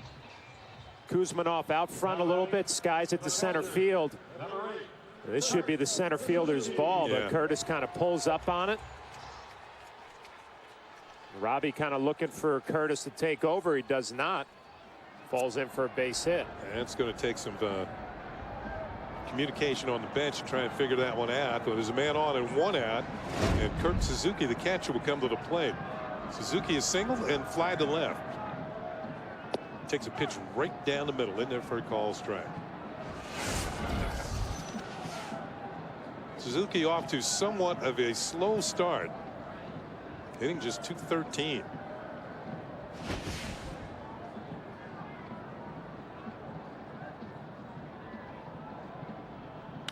Ball hit on the ground, foul. Tell you, lately Vasquez has been throwing strikes. 16 of his last 18 pitches have been in the strike zone. Yeah, it looks like Javi's trying to finish up strong here.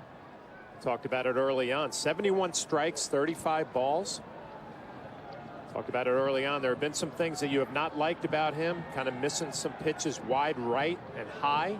It looks like he's found a nice rhythm at the end. Ball is hit high and deep to left field. Gardner's going to look at this one, and it's gone. A 2-run home run for Kurt Suzuki, and it's now a 6-3 ball game. For Suzuki, his second home run of the season.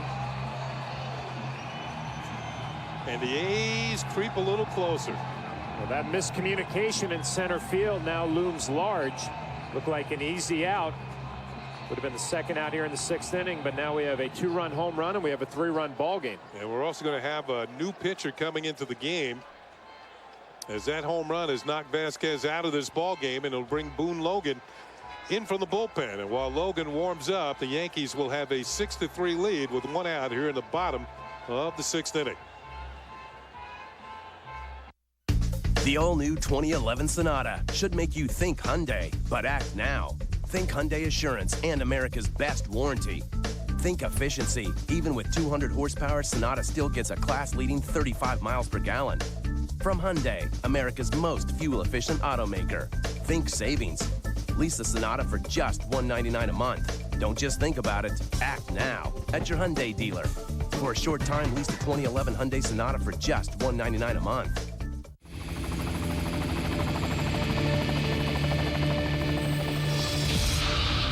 I basically laid out the tricks I wanted to do and proceeded to just go after each one of them until they were mine. The goal was set to learn tricks that have never been done before and to win events.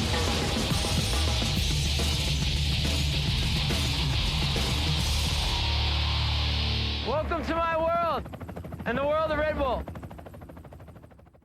We went around surprising people by swapping their rides with a Ford, and we got a little help from their friends and family. Your car's been swapped for a week. It's a Ford Edge. You guys are sneaky. It's got your phone synced up. And the automatic hatchback. Love that. It has all kinds of features my Equinox does not have. The Vista roof. I definitely think the sync system will be very useful. Call Dad. Call Dad.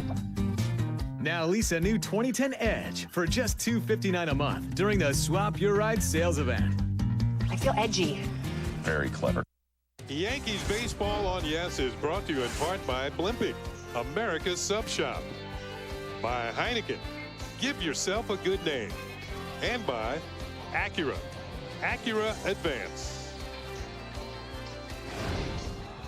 Here is Javier Vasquez, and his night ends maybe on a sour note, giving up a 2-run home run, but he has a chance to be the winner tonight if the bullpen can hang on. 5 1/3 innings, 6 hits, 3 runs.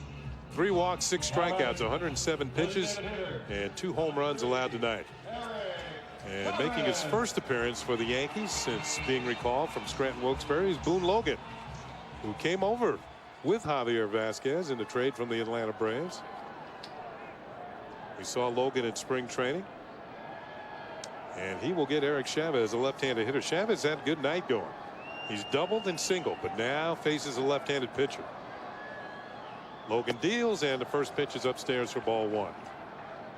The Yankees were very impressed with Logan in spring training. See the numbers from last year with the Braves. Ed Rapawano, the home plate umpire, is now walking off. And it looks like we're going to have a new home plate umpire. They're going to check on him. I don't know.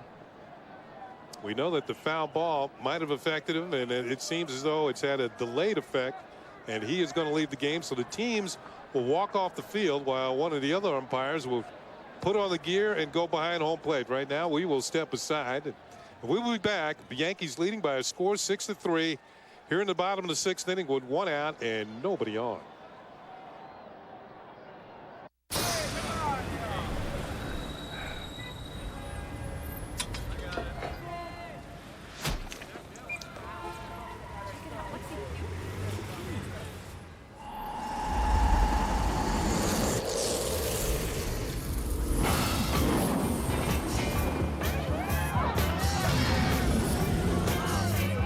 At the end of a long, hot day, catch the Silver Bullet. Frost-brewed Coors Light, the world's most refreshing beer.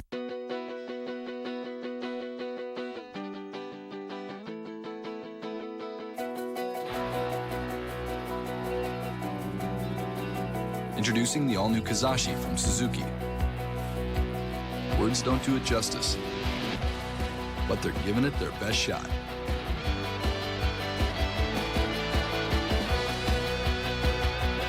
Now you can lease an all-wheel drive Kazashi S for just $229 a month for 48 months. Hey, how you doing? Hey.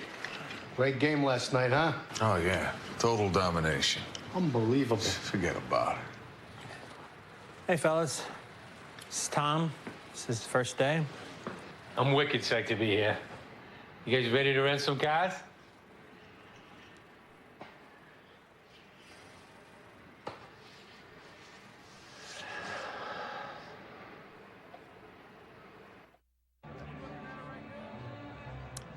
Yankee fans, whenever reporters or broadcasters need to know about the Yankees, they turn to the 2010 Media Information and Record Guide.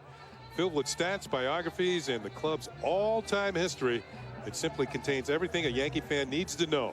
Pick up your copy at Yankee Stadium by calling 1-800-GO-YANKS or by logging on to Yankees.com/media guide. And we could not do games without media guides.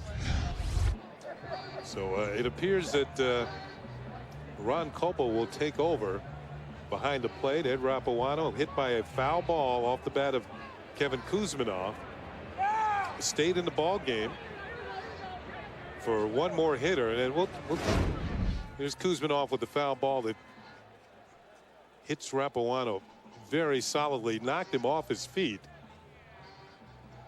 but he was able to continue for one more hitter. And I guess something didn't feel right, and he made the call and took himself out of the ball game. All right, now we will step aside once again. Yankees are leading by a score 6-3. Stay where you are. We'll be back in a little while. DVR challenge on. Welcome back. These three television providers claim they have the best DVR. Who will you believe? A couple years ago, a website voted our DVR the best. That's on the internet. Well, our DVR stores twice as much as theirs, and you can program it from any cell phone. Get out. Ours literally does none of that. Judges? Nothing again? I'm getting smoked. Now that you've got the truth, get DirecTV. Stay tuned. Could switching to Geico really save you 15% or more on car insurance? Did the Waldens take way too long to say goodnight? Good night, John Boy. Good night, Mary Ellen. Good night, Mama. Good night, Aaron. Good night, John Boy. Good night, Grandpa. Good night, Ben. Good night. Good night, Jim Bob. Good night, everybody. Good night, everybody. Good night, Daddy. Geico. 15 minutes could save you 15% or more. That'll be an arm and a leg. Wait! You don't have to pay an arm and a leg. Get more quality, more choice, and more value. Sectional with left or right-facing chaise. Surprise! Built-in sleeper. More value. Only $9.99. Don't need the sleeper? More choice. The sectional alone, only $7.99. Elsewhere? Nowhere. That's my Bob's way. At my Bob's, it won't hurt a bit. Hi, everyone. Bob Lorenz back in our Yes studio. We will get you back out to Oakland and the call of the game with Ken and Flash in just a little bit as soon as that home plate umpire switch is made. If you're just joining us, by the way, 12:22 in the morning, home plate umpire Ed Rapuano had a foul ball hit off his face mask, stayed in for a couple batters, but didn't feel right, so he just left the game, and they're making a switch at home plate. Now, want to catch up on some other games taking place around the majors, and the Tampa Bay Rays, like the Yankees, strong out of the gate this season. They've won 7 in a row. They swept Boston over the weekend in an extended 4-game series. Taking on the White Sox and Carl Crawford getting to John Danks early, 1-0 Rays. Bottom of the first, Paul Konerko crushing one deep to right off David Price. Not out, but off the wall, and it's an RBI double that scores Carlos Quentin to tie the game at 1. Top of the 6th, Rays threaten, but Danks with 2 aboard strikes out Ben Zobrist to end the inning. Bottom 6, that's Andrew Jones to left off Price, his 4th of the year, and it's 3-1 Sox. Danks, meantime, in control. Top of the 8th against Gabe Kapler. 1 of 9 strikeouts on the night. And then bottom of the 8th, Konerko to left center off Dan Wheeler, and gone, a solo shot. His 5th of the year makes it 4-1 Sox. And that was your final score as the Rays' 7-game winning ride ends. John Danks improving to 5-1 in his career against the Rays. Now to Boston, an interesting story tonight. We know the Red Sox have been reeling off to their worst start in 14 years at 4-9. Top of the 5th, it's Matt Traynor lining a base hit to left off Tim Wakefield. Nelson Cruz comes in to score, and the Rangers in control at this point up 6-2, and the Red Sox find themselves at another hole. But bottom of the 6th, they come back. 2 aboard, Josh Reddick out to left, and Josh Hamilton gonna misplay it. The ball drops in, 2-run score, Sox down 6-4. Now, Reddick and Darnell McDonald activated today or brought up because Jacoby Ellsbury and Mike Cameron were put on the DL. McDonald replaces Reddick, pinch hit 2-run homer, bottom of the 8th, ties it at 6. McDonald, bottom of the 9th, bases loaded, provides the game winner off Frank Francisco. Here's a guy who was activated an hour before the game, got to the ballpark and ended up with 2 huge hits as the Red Sox pull it out 7-6 and end their 5-game losing streak. But of note, with Wakefield on the hill and Victor Martinez behind the plate, the Rangers stole 9 bases. That tied a franchise worst mark for the Red Sox. On to Toronto. Blue Jays hosting the Royals, and Dana Eveland off to a hot start, 2-0 with a 1.35 ERA. Top of the second, Jason Kendall base hit to right. That will score Jose Guillen and extend his hitting streak to 13 games. It also ties that game at 1.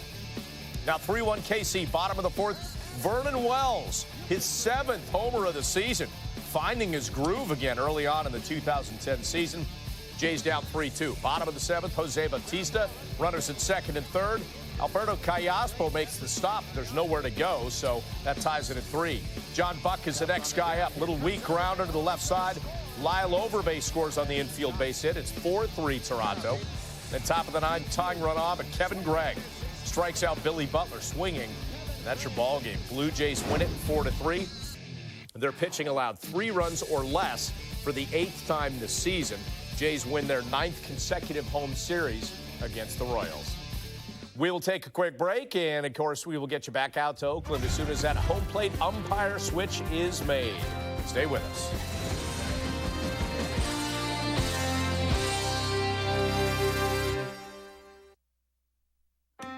It's the Chevy Spring Event, and everyone deserves a car they can count on. One that's backed by a 100,000-mile powertrain warranty and named a Consumer's Digest Best Buy 2 years in a row. Discover Malibu for yourself and see why over 1,000 people a day are switching to Chevy. During the spring event, qualified lessees can get a low-mileage lease on this new Malibu LS for around $199 a month. Call for details. Call 877-64-CHEVY. He wouldn't be afraid to show his feminine side if he had one. His mother has a tattoo that reads, Son. At museums, he's allowed to touch the art. He is the most interesting man in the world. I don't always drink beer, but when I do, I prefer Dos Equis. Stay thirsty, my friends. My Bob's Way gives you choices. What you see is what you get. Only $16.97 for all 8 pieces. Want just the reclining sofa and love seat? Right on. Only $9.99 for both. Genuine leather everywhere you sit. My Bob's Way gives you choices. What you see is what you get. Only $14.98 for all 8 pieces. Want just the reclining sofa and love seat? Right on. Only $9.99 for both. More choice, more value. That's my And we welcome you back once again to our Yes Studio as we continue to wait out the situation in Oakland. We'll get you back out to Ken Singleton and John Flaherty in just a bit. They're making a home plate umpire switch right now. Now, I want to get you updated on another game that took place in the National League tonight. And as we know, the Braves have been in a pretty good spot, coming up with some hitting heroics in a variety of ways. And it happened tonight against the Phillies. Tied at 3, bottom of the 10th, and that is Nate McLeod. The shot out to right, and that's your ball game at Turner Field as Atlanta prevails in 10 against the Phillies. 4-3 is the final there. So McLeod coming up with a big hit there. We've seen the rookie Jason Hayward have a few big hits for them, so things right now going well for the Braves. All right, let's find out how things are going in Oakland Alameda County Coliseum. We get it back out to Ken Singleton and John Flaherty. Guys. Thank you very much, Bob. You can see the Ron Culpa has taken over behind the plate. We're going to go with 3 umpires. Ed Rapalano, who took a foul ball off his mast. It actually knocked him to his knees. Stayed in for a couple more hitters and then didn't feel right and has left the ball game. We hope that he recovers quickly. Ed Rapalano, one of the more respected umpires in the American League. Tom Hallion will go back to his position at first. Lance Barksdale will be at 3rd.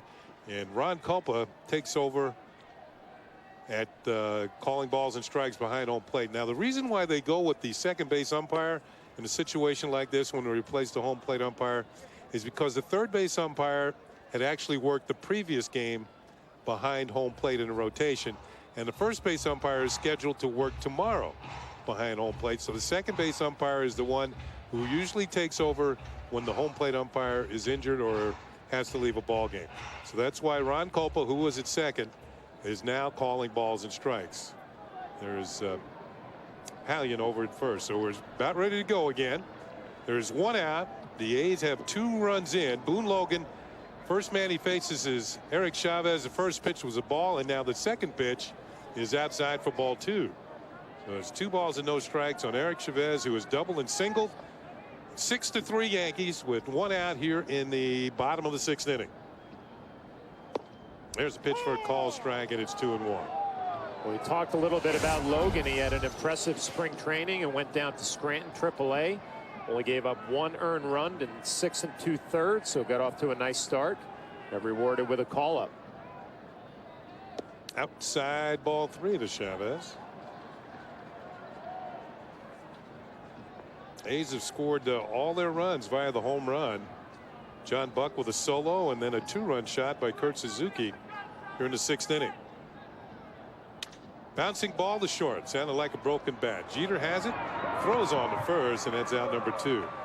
There was a 13-minute delay while we were waiting for Ron Culpo to get on the tools to call balls and strikes. So Chavez retired for the first time tonight. And it'll bring up Adam Rosales, who took over for Mark Ellis. Rosales has been doing a pretty good job for these A's, hitting at .308 with a home run and 5 runs batted in, while subbing for Ellis, who had been out with that hamstring problem. Yeah, taking advantage of some early playing time because of the hamstring injury to Ellis. 2 outs, nobody on. Yankees leading 6-3 here in the 6th inning. Call strike 2. Logan pinpoints the inside corner. Well, Dave Island changed some mechanics in spring training for Logan, and they really paid dividends. Threw the ball well down there. Better arm angle downhill. Tried to get him to chase, and Rosales wouldn't do so. It's a ball and 2 strikes. Drafted by the Chicago White Sox in the 20th round, 2002, 5th major league season. Twice traded with Javier Vasquez. You get one, you get the other. Foul tipped on a check swing. So Javier Vasquez, who now sits and watches, if the Yankee bullpen holds on, he will pick up his first win of the season.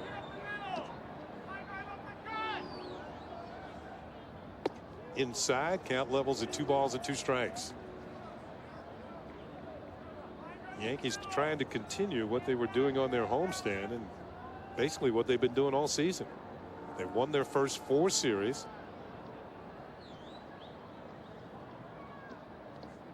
Tried to check. Did he go around? No, says first base umpire Tom Hallion. And the count will run full at 3-2. Logan has a nice tight slider. It looks like an easy delivery. Ball kind of jumps out of his hand. Take a look at the check swing. Good call by Tom Hallion. It's an effortless, nice, tight slider down and in. He's faced with a 3-2 pitch to Adam Rosales, who swings and misses. Strike 3. So Logan comes in out of the bullpen, retires the 2 hitters he faces. The A's do score 2 here in the 6th, but the Yankees maintain a 6-3 lead. The 2009 New York Yankees are world champions. Make plans for the 2010 season and host your group in a Yankee Stadium suite. Suites are perfect for entertaining family, friends, and business associates. Sizes range from 12 to 74 guests, and all suites feature all-inclusive food and non-alcoholic beverage packages. For more information, call 646-977-8900 or visit yankees.com/suites. KGB is a better way to answer any question. To prove it, Paul will browse the web. And Mike will text KGB. The question, what's I surrender in Japanese? What? Hakeyoi!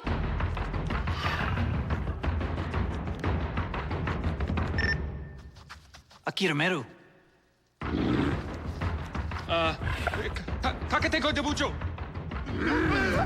For answers, not links, text your questions to 542-542.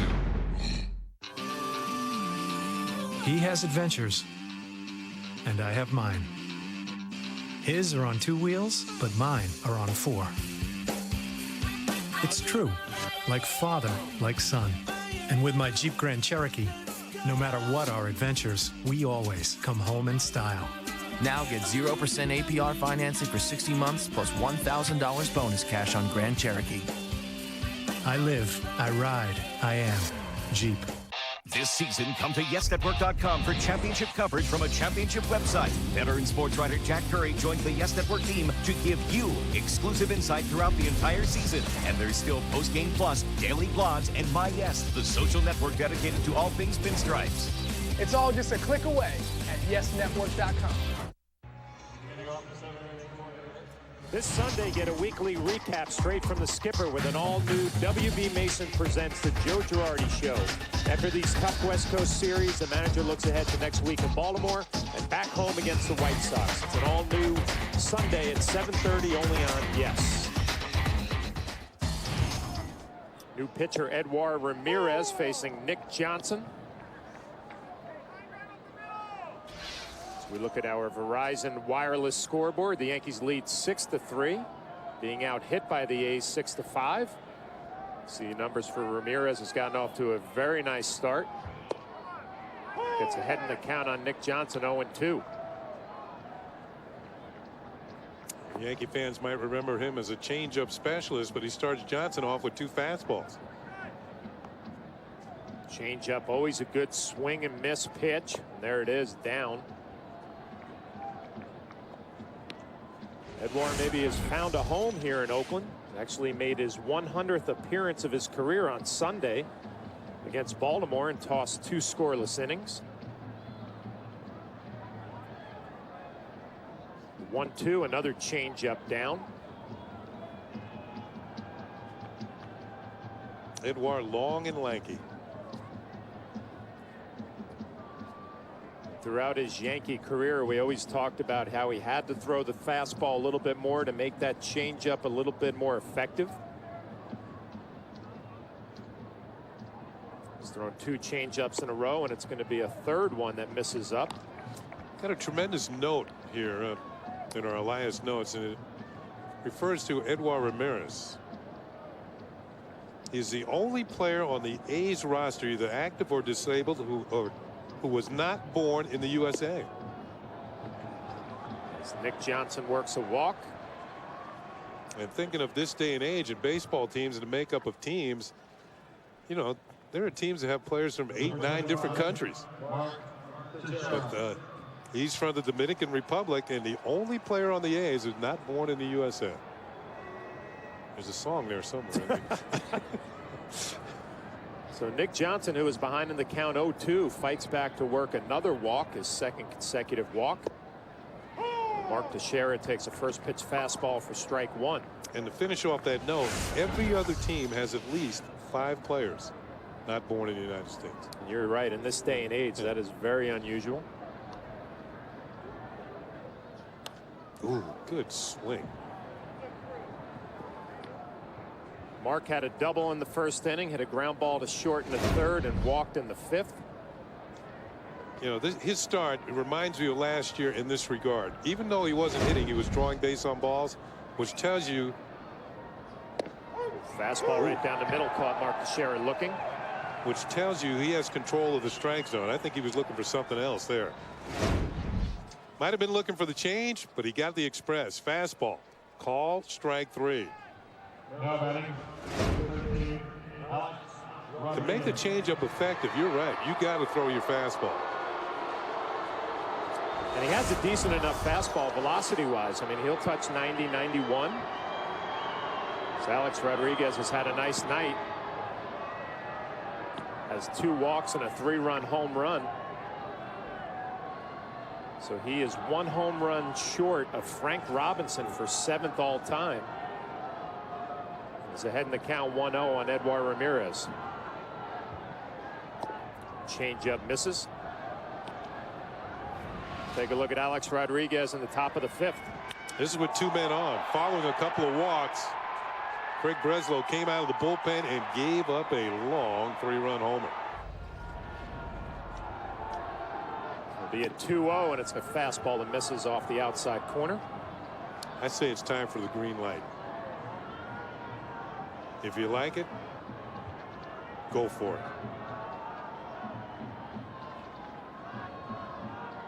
See if Alex Rodriguez has that green light. It's a fastball that misses for ball 4.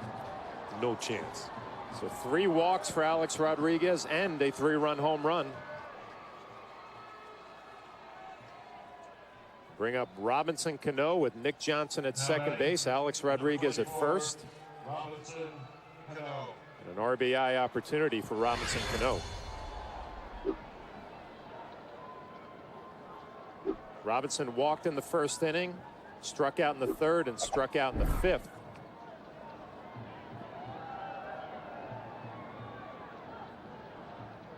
Dave Island on the phone to the bullpen, trying to navigate the last couple of innings. First pitch changeup, and a good one from Ramirez for strike 1. Here's the change, and you can see, well, the bottom, not only the slow up on the bottom fell out of it. That was doubly tough to hit.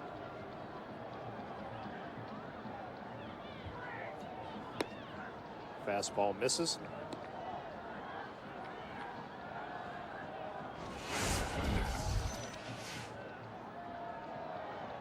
Robinson's gotten off to a good start. 4 home runs, 10 RBIs.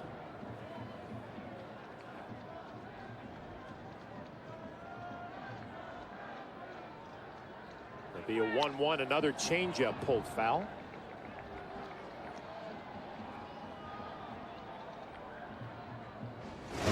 Watch Ramirez shifting in his glove to get the changeup grip.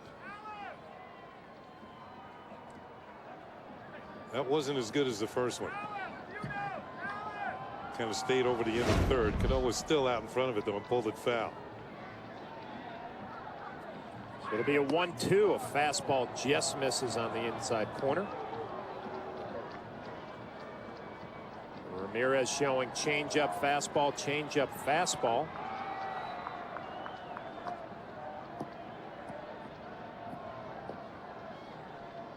Well, the A's are playing Cano to hit the ball to left center field. And Rajai Davis a couple steps towards the gap and left. Big hole in right center. Fastball misses. It'll be a full count to Robinson Cano. Nick Johnson at second base, Alex Rodriguez at first. Jorge Posada on deck. Ramirez would show me something here if we throw a 3-2 change. He has to remember his buddy Robinson Cano, and a very aggressive hitter. Runners are not on the move, and it is a changeup fouled off. He did show me something. There's the grip and the pitch. He's going for the strikeout here. That was a good one.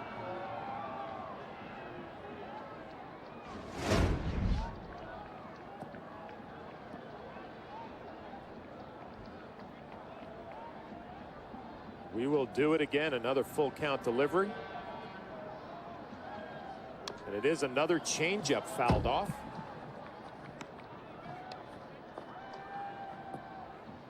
You got a good battle here between Edouard Ramirez and Robinson Cano.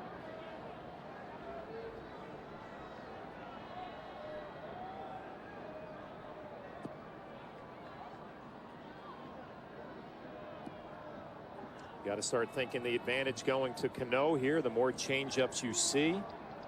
Does he triple up on it? 3 in a row. Goes with the fastball and he misses inside. And Robinson Cano works a walk. And Edouard Ramirez is in trouble with the bases loaded and Jorge Posada, and he has walked the bases loaded here at the top of the 7th. It's a no contact inning. 3 walks and a strikeout. It's going to bring out the Oakland A's pitching coach Curt Young. As you see the numbers for Jorge Posada. Of course, with Ramirez being a Yankee for a number of seasons, this will be the first time that a lot of Yankees have gotten a chance to hit against him outside of maybe batting practice. This is Posada's first career at bat against Edouard Ramirez. Nick Johnson at third, Alex Rodriguez at second base, and Robinson Cano at first, just working a walk. And Kenny, I guess you'd have to believe that Jorge Posada has a little bit of an advantage here, catching Edouard Ramirez for years. Yeah. Getting a good look at that changeup, maybe figuring out a pattern on when he likes to throw it. And it's a changeup first pitch, and it's going to be a ground ball to Pennington over to Rosales over to first, and the throw is wide. Barton comes off the bag. Jorge Posada will have an RBI. The Yankees now lead 7-3. Well, the Yankees pick up a run without the benefit of a hit. The throw to first was a little offline. Check swing. Looked like a high changeup. Posada tried to hold up, and he's going for all he's worth. Now there's the flip to Rosales. His throw is offline, and Barton wasn't able to stay on the bag. Posada picks up his second run batted in of the night as Nick Johnson's going to score. I think an accurate throw, and they would have had themselves a double play. But the A's, who defensively this early going the season have not been very sharp. A couple of times tonight haven't been able to make the plays, and it's led to Yankee runs. Brings up Nick Swisher with 2 outs, and he waves at a first pitch changeup. Nick 1 for 3 with a 2-run single in the first.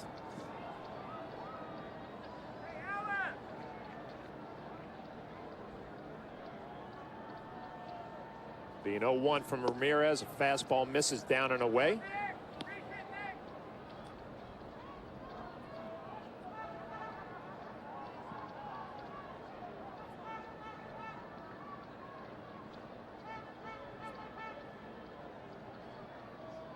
One, another changeup fouled off. The Yankees are trying to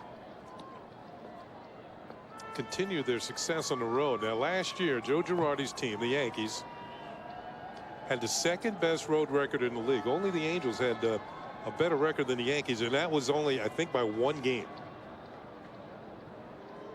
And that's kind of separated the Yankees from the rest of the American League East. They were better than the Red Sox on the road. There's the old first and third play, which maybe works once a year.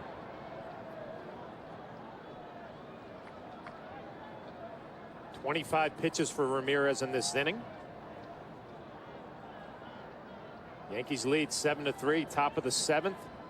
Another third to first. You know, that might be a result of scouting reports, because the Yankees have pulled 2 first to thirds this year. One in Boston with Brett Gardner and Derek Jeter that led to a run, and another one at home recently. I guess the only difference there would be Jorge Posada at first base. Does not look like he's interested in going anywhere, and it's a fastball that jams Nick Swisher. Kuzmanov comes in, throws off balance, and another nice play by the Oakland A's third baseman, charging and throwing off balance. But the Yankees add 1. They lead 7-3. A car driver's 10 best. And Edmunds' editor's most wanted. But most impressive, ALG's highest projected resale value. The wicked fun, wallet smart Mazda 3. It's that way. Oh no. Lease a 2010 Mazda 3i Sport 4-door for $199 a month for 42 months with 0 due at lease signing. Hurry, offer ends soon. Zoom Zoom. Today, tomorrow, forever. Need baseball answers and not a bunch of links? Call in a pinch hitter. Text your baseball questions to 542-542 and get a fast expert answer. And look for the KGB trivia question coming up in the postgame. For answers, not links, text your questions to 542-542. We went around surprising people by swapping their rides with a Ford. And we got a little help from their friends and family. Oh, wow. Christine kept the Fusion for a whole week. What a good surprise. I really thought I was going to miss my Camry. I don't have navigation. I don't have Bluetooth. I love this car. Did they tell you it was the 2010 Motor Trend Car of the Year? No, I didn't know that. Do I have to do all of the work? Now lease a new 2010 Fusion for just $189 a month during the Swap Your Ride sales event. So we kind of came between you and a Camry. You did. Hi, everyone. Bob Lorenz with the Tri-State Ford update. Let's get you down to Anaheim. Tigers and Angels going at it. And Miguel Cabrera, bases loaded, top of the 7th. Tigers down by 4, out to right center. Bobby Abreu never met a wall he liked. That ball goes off the wall. Ramon Santiago, Austin Jackson, Maglio Ordonez all score. For Cabrera, a bases clearing double. That gets the Tigers back down within a run, 6-5. They're in the top half of the 7th inning. Now back to Kenny and Flash. Well, thank you very much, Bob. Back for the bottom of the 7th here in Oakland. The Verizon wireless scoreboard. The Yankees lead 7-3. It's a nice picture. And congratulations to our Bob Lorenz. Won another Emmy Award. You see why he wins this award, working late on the East Coast. From one day into the next. Congratulations, Bob. Well deserved. Well deserved. A lot of Yankee fans out here in Oakland. Well, of course, the Yankees' first road trip out west. First time that their fans are seeing them as the reigning world champions.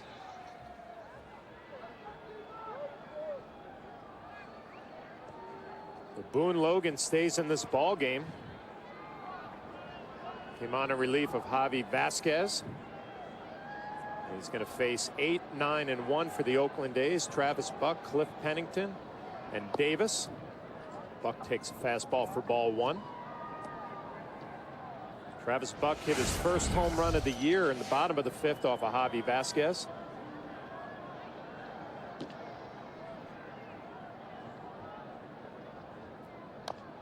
Fastball, little check swing. This came on a 3-2 pitch, leading off the 5th inning. Had the sound, he knew it. I mean, he started trotting as soon as he hit the ball. First home run of the year. You know, sometimes you're not sure when you hit that first one. You don't know if it's going to go or not. You might run a little harder. Be a 1-1 from Logan. A slow slider gets a swing and a miss. Logan has looked pretty comfortable here early on. His first appearance as a New York Yankee. Well, it gives Joe Girardi an option of 2 left-handers in the bullpen now. Boone Logan along with Damaso Marte. The 1-2, another slider sliced foul. It's played by third base coach Mike Gallego, former Yankee. Showing some good hands over there. He had him when he was playing. Your hands don't leave. It's just your swing. You can't hit.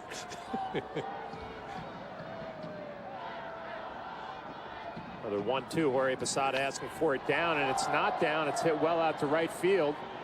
But Nick Swisher camped underneath it for the first out in the bottom of the 7th. Hey, fans, tonight and throughout the Yankee season on Yes, we're asking you to vote along with us for the Chevy Player of the Game. Text your vote to 58772 or vote online at yesnetwork.com. Tonight's candidates are Javier Vasquez, Alex Rodriguez, Kurt Suzuki, or Nick Swisher. Text your vote to 58772 and standard text messaging rates apply.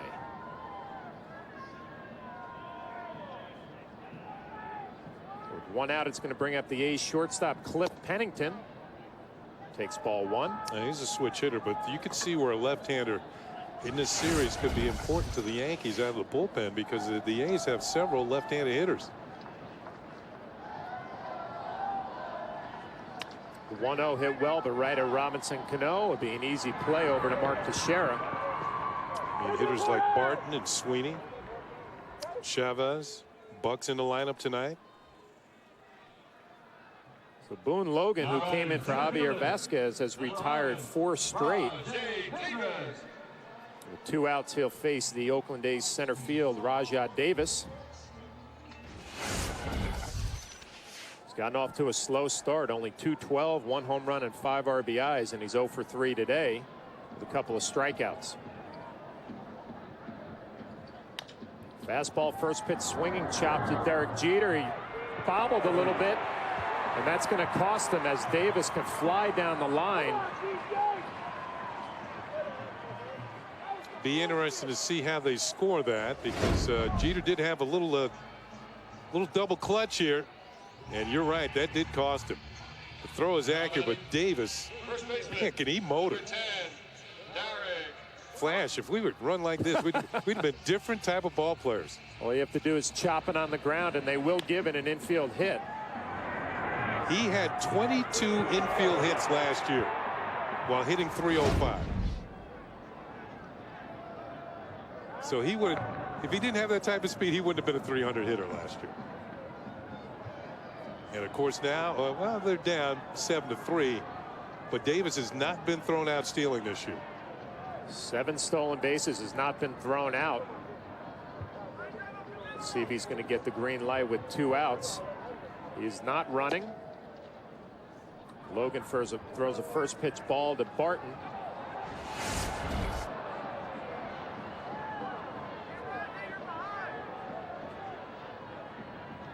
Derek Barton has walked a couple of times. See the return throw here, and Logan just misses it. And watch Davis, he's thinking about advancing.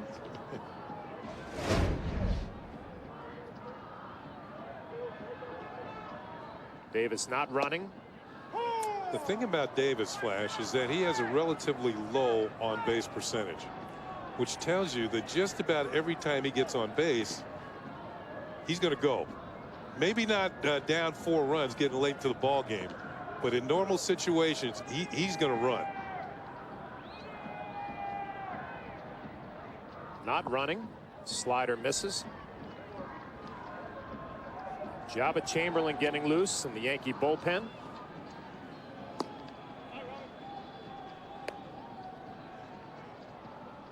Boone Logan and the New York Yankees, you want to concentrate at Barton at the plate here. You have a 4-run lead, 2 outs in the bottom of the 7th.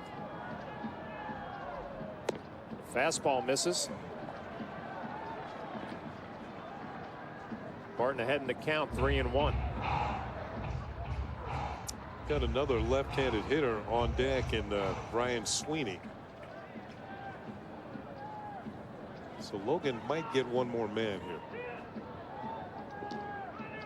24 pitches for Logan. Davis not running. Fastball right by Derek Barton. He's got a nice, easy delivery, doesn't he? Just all of a sudden, oof. 3-2, 2 outs. Mark Teixeira will play behind Davis. He will be on the move. Boone Logan looking to finish off the bottom of the 7th. Be a 3-2 pitch, and it's a fastball, and it's hit well to right field. It's going to fall in front of Nick Swisher for a base hit. Davis with his speed will get to third base easily. So the Oakland A's have a little something going here with 2 outs in the bottom of the 7th. And this base hit will bring Dave Island out to the mound, and it was a fastball right down the middle. Barton missed the first one, but he didn't miss the second one. And the A's will bring up Ryan Sweeney, left-handed hitter. And let's see, Island's just going to, this is going to be a chance to give Jabba a chance to warm up a little bit more. Got a right-handed hitter on deck and Kuzminov.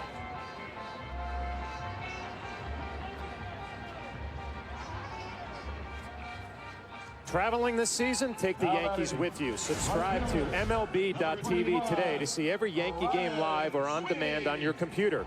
Visit Yankees.com to order and get more details. MLB.tv, baseball everywhere. 2 outs, it brings up Ryan Sweeney. Even in Copenhagen. First pitch from Logan, a slider that misses down. This is the man the Yankees want to get out this inning, because if the inning continues, the A's will actually bring the tying run to the plate. Sweeney has a little hitting streak on the line here. He's 0 for 3. 13 gamer. A good slider to even the count at 1-1 from Logan. That ties his career high.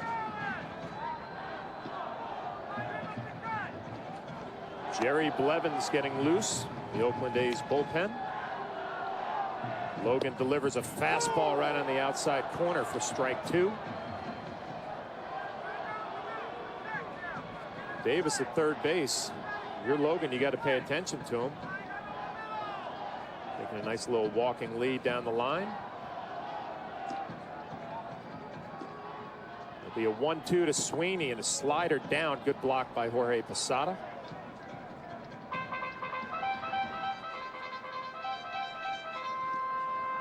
This is the pitch right here, Kenny. You want to go get him. 2-2.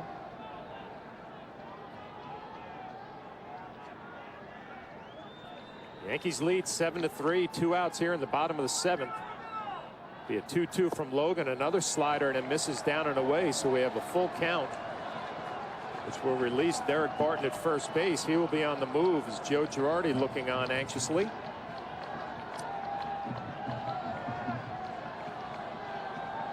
Mark Teixeira plays behind Barton. It'll be a 3-2, a slider that just misses off the inside corner. So Boone Logan, who got the first 2 outs in this inning relatively easily. Davis gets an infield hit. Barton gets a base hit. Watch Ron Culpa, the home plate umpire, and I think even if that had to plate for call strike 3, the target was not there.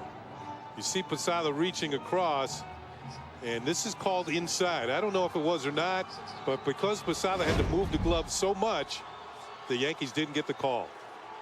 And Joe Girardi is going to make a pitching change. Boone Logan is out. Jabba Chamberlain is in.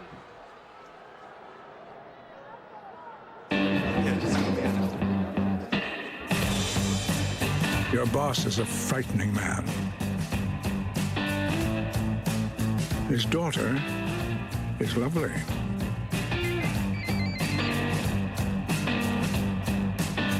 This little maneuver is entirely ill-conceived. Well done. We went around surprising people by swapping their rides with a Ford. And we got a little help from their friends and family. Oh, wow. Christine kept the Fusion for a whole week. What a good surprise. I really thought I was going to miss my Camry. I don't have navigation. I don't have Bluetooth. I love this car. Did they tell you it was the 2010 Motor Trend Car of the Year? No, I didn't know that. Do I have to do all of the work? Now lease a new 2010 Fusion for just $189 a month during the Swap Your Ride sales event. So we kind of came between you and a Camry. You did. It's time for Welcome back. These television providers all claim they have the best customer satisfaction. Gentlemen, where's the cable guy? He'll be here between 12 and 4. DirecTV was ranked #1 in customer satisfaction 4 years running. Satisfaction? What does that even mean? Judges. Hey. What'd I miss? Now that you've got the truth, get DirecTV. Stay tuned.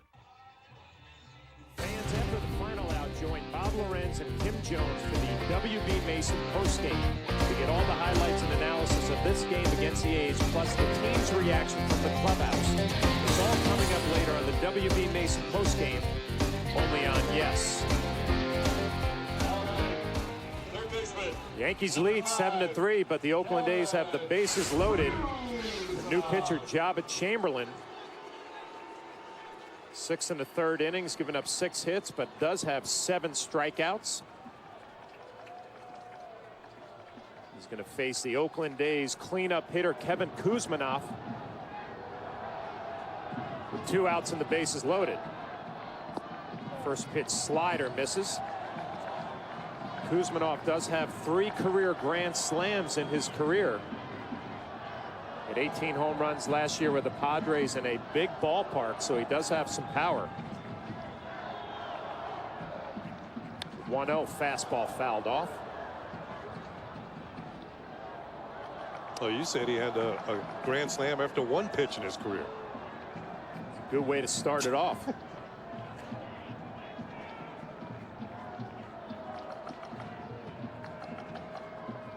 Davis at third, Barton at second, and Ryan Sweeney at first.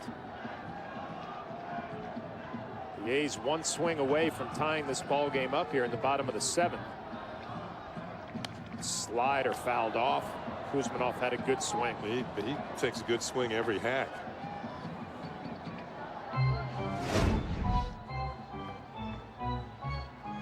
Long, powerful stroke. He keeps the bat away from his body.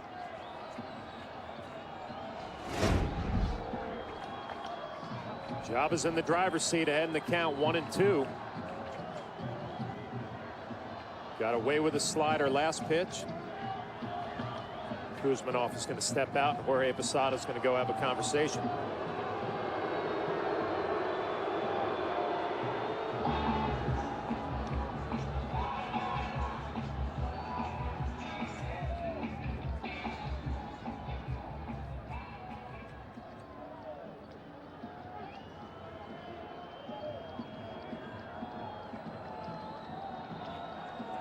See a 1-2 from Jabba Chamberlain. It's another slider, and it's swing and a miss for strike 3. So nice job by Jabba Chamberlain coming in, picking up the final out in the bottom of the 7th. The Yankees still lead 7-3. An automatic you can shift like a manual makes driving fun. 30 miles per gallon makes it affordable. The 2010 Acura TSX. Take advantage of attractive lease rates on the 2010 Acura TSX for well-qualified customers. Once he carried you across the threshold. Since the stroke, he can barely carry himself. Now what? The Visiting Nurse Service of New York can help you recover at home. Our therapists can help you rebuild speech, help you regain movement, and improve motor skills, so you can get back to your daily routine. If you or someone you love needs home health care, call 1-888-VNS1-CALL or visit vnsny.org. The Visiting Nurse Service of New York. It's the right care now. And Posada down swinging. Yeah. Georgie, it's for you.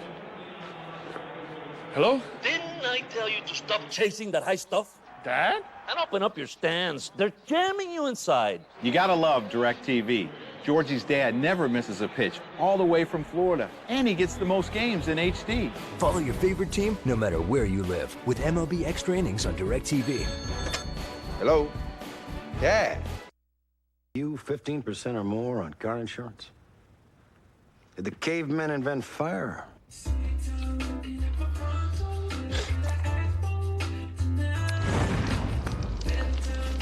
Could switching to Geico really save you 15% or more on car insurance? Is Ed too tall, Jones too tall?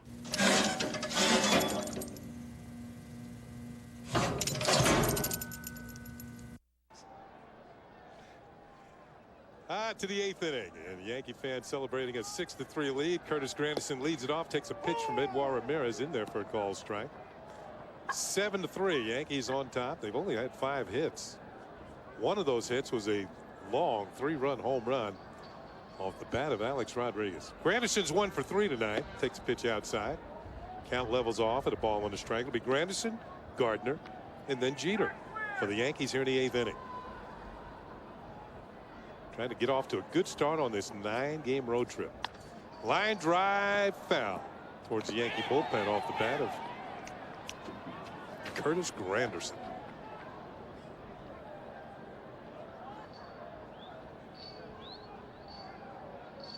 Couple of home runs, 7 runs batted in. That's way upstairs, and it's 2-2.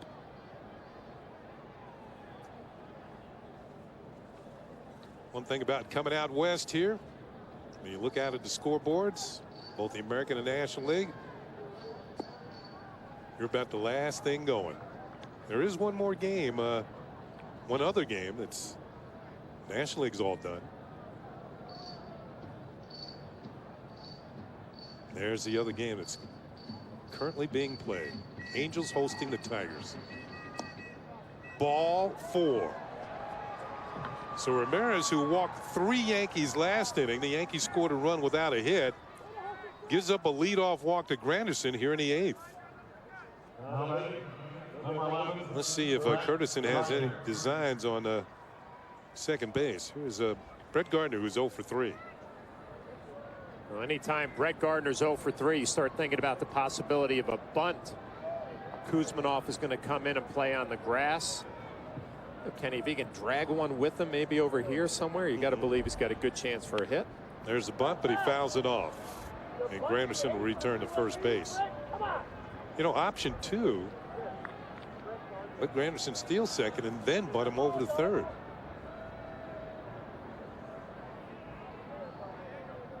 See if the Yankees put a change on here. Play a little hit and run here, too. Tough to do behind in the count 0-1 now. Usually you want a hitter's count, but a lot of options when you have the speed of Granderson on base and Gardner at the plate. Another bunt, and it's a good one. This is going to get Granderson to second. The throw to first, just in time. Rosales just got there, got the foot down ahead of Gardner. The Yankees do not argue, but that was a close play. You were talking about the speed of Brett Gardner. He'll get a sacrifice bunt for this. But we'll take a look. Barton comes up with the throw. Rosales coming over, and they do get him. Ooh.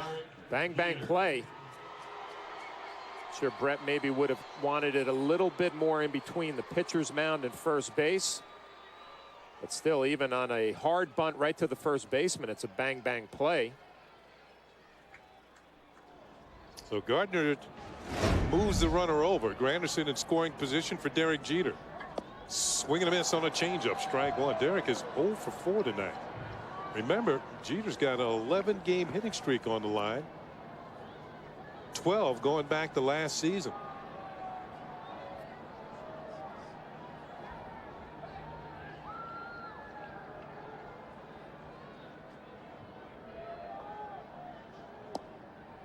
One ball and one strike on a Yankee captain. You know, it's unusual for Derek to miss any games because of injury, but I thought it was unusual Sunday. I mean, he had a head cold, and I'm sure Joe Girardi forced him out of the lineup.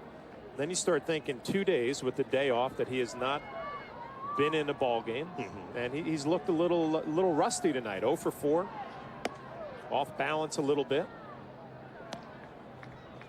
Double clutch on the throw to first. 2 balls and a strike. Everybody knows Derek Jeter plays every day. I mean, to have 2 days out of the lineup, very unusual for him, and probably felt like it's going to take him a few innings to get back into the swing of things. Swing and a miss. 2-2. Swings through a high fastball.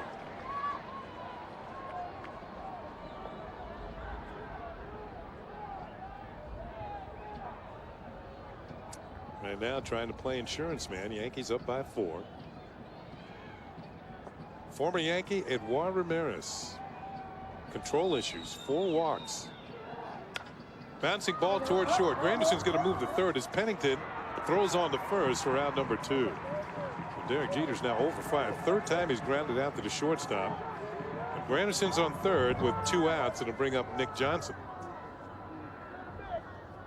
Now batting, number 26, Nick Johnson. Johnson is 0 for 2. Fly to left, grounded to third, and has walked twice and scored both times. So you can. That's unusual. 150 batting average, but a .414 on base percentage. Shows you the ability to get on base via the base on balls. If he was hitting anything, he might be on base 50% of the time. That's why the Yankees were so attracted to him, wanted to get him in here in the offseason as a free agent. Good stop by Suzuki, and it's 2 balls and no strikes. You know, Kenny, I was thinking as Curtis Granderson went to third base, and, you know, not really an easy base running play. The ground ball was in front of him, but it does open up the possibility of a wild pitch. You could pick up an easy run. And Suzuki's such a good blocker of the baseball behind the plate. 3 balls and no strikes. You know, Nick Johnson with the 2 walks tonight.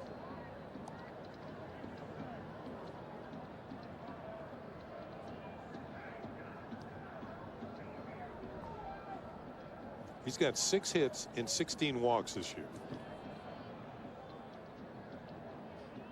There's a call strike. He's also scored 7 runs with only 6 hits.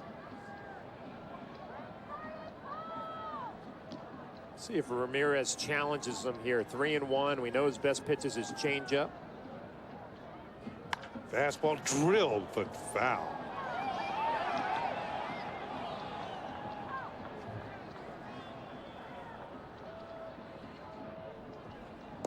Brad Ziegler, right-hander, warming up in the A's pen. Look, he's getting warmed up in a hurry.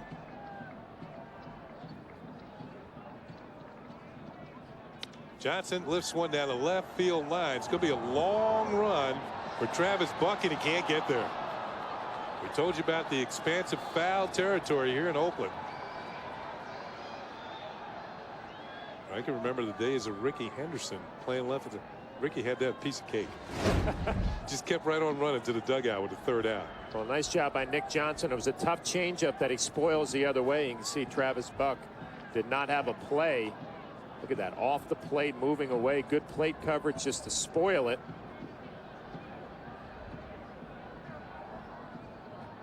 Yeah, Ricky, that'd been Ricky being Ricky. 3-2 pitch again. Johnson swings and misses on the changeup and strikes out. So the Yankees will leave Granderson at third. They do not score in the 8th inning. On to the bottom of the 8th, the Yankees lead by 4 runs.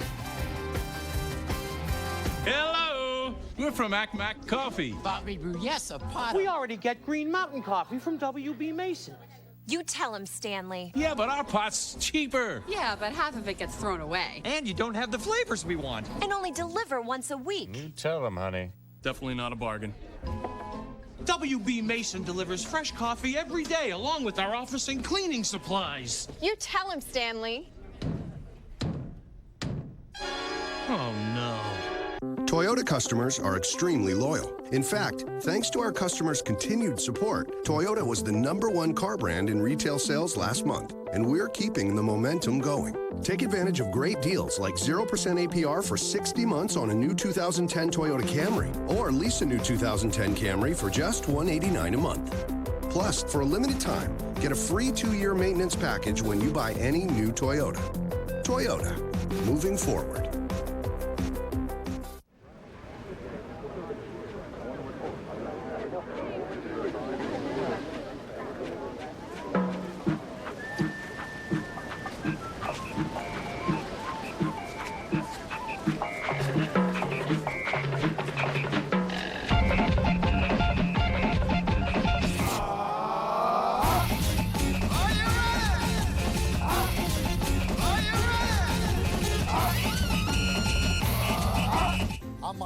The host of Center Stage. Center Stage is a journey through people's lives, trying to find out how they got to the point of their success. You're going to really get to see the person who's interviewed the real story. Watch Center Stage only on Yes.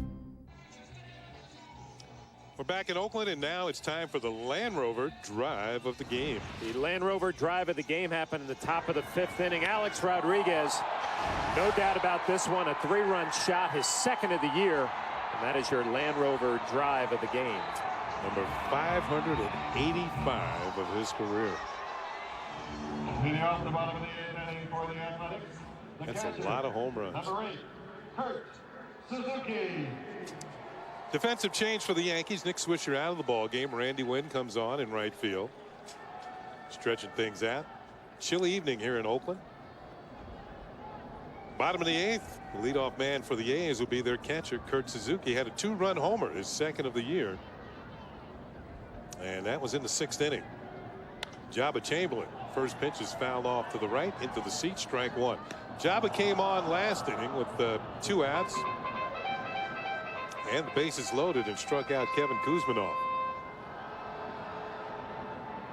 He comes on and he'll be pitching here in the 8th inning to Suzuki, who is 2 for 3 on the evening. Suzuki had been struggling, but tonight he might be breaking out of it. Pitches pop foul, back and out of play, 0-2. Suzuki in his last 10 games coming into tonight have been 5 for 34. But he seems to swing a pretty good bat against the Yankees, so he sees them come to town. His bat heats up. He's 2 for 3 with a home run. Young man born in Hawaii. Slider outside. Ball and 2 strikes. Kenny, looking up at that scoreboard, the Yankees 7 runs on only 5 hits. They've walked 9 times tonight. Just again, it would sound like a broken record, putting a lot of pressure on opposing pitchers.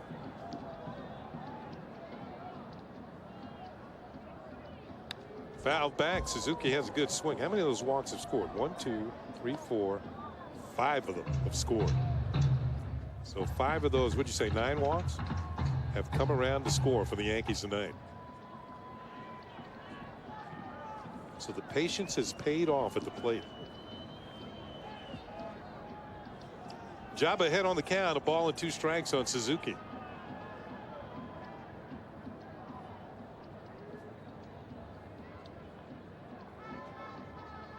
Fastball over the outside corner for a call, strike 3. Suzuki has a little bit of a beef with Ron Culpa. No beefing about this. This is called strike 3. That's got plenty of plate. 96 miles an hour. Jabba has faced 2 hitters and struck them both out.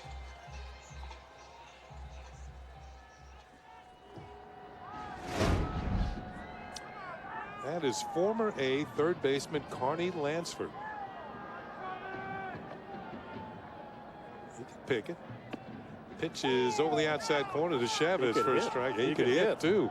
You're right. He played with the Red Sox for a while. I think with the Angels for a while as well. And for a big man, he could run. Chavez is 2 for 3 with a double and a singles. Also grounded out to short. Takes a pitch outside. Count is 1-1.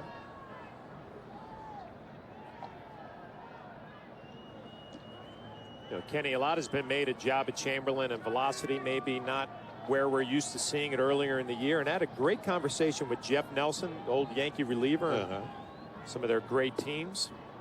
Strike 2 call. Jabba's hitting corners tonight. You know, Jeff said don't worry about Jabba's velocity until you get to the end of April. He felt like it always took him a good couple of weeks at the beginning of the year to get going. And, you know, this is really the best fastball we've seen since Jabba pitched at Fenway Park to start off the season. So maybe he's working his way into shape.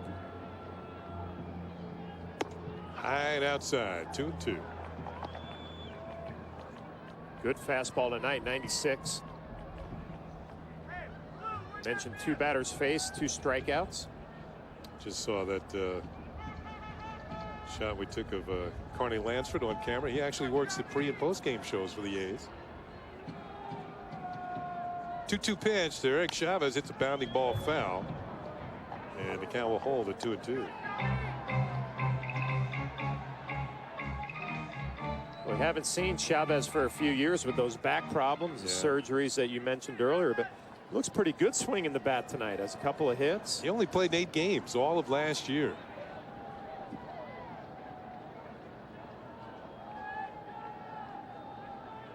And missed a lot of time the previous season. Broken bat roller to the right side. This ball's going to go foul. See Teixeira coming on real quickly, trying to get that ball before it turned into foul territory. Pick up an easy out. Take another look, a slider down and in, and watch Mark hustle up, gaining some ground, trying to pick it in fair territory. He does not.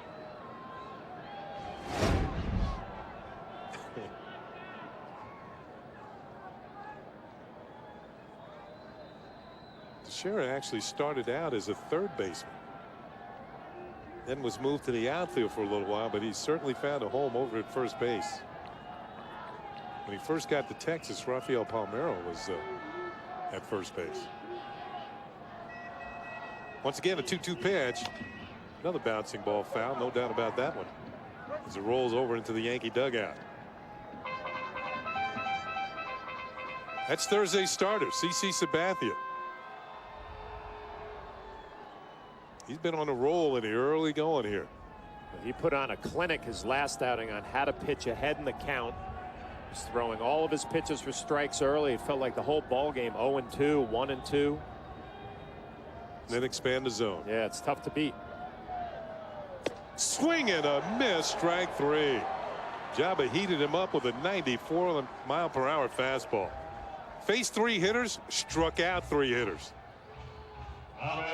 Good combination when you can go down and in with a slider and up with the fastball. And this was Friday night against the Rangers. 58 of 73 pitches were for strikes. And look at those 9 strikeouts in 6 innings. Of course, that game was shortened by rain. The Yankees got the victory. There's Adam Rosales. It's a broken bat ground to the first. Going to be an easy inning for Jabba Chamberlain. Phase 4 hitters retired 4. It's on to the 9th. The Yankees leading 7-3.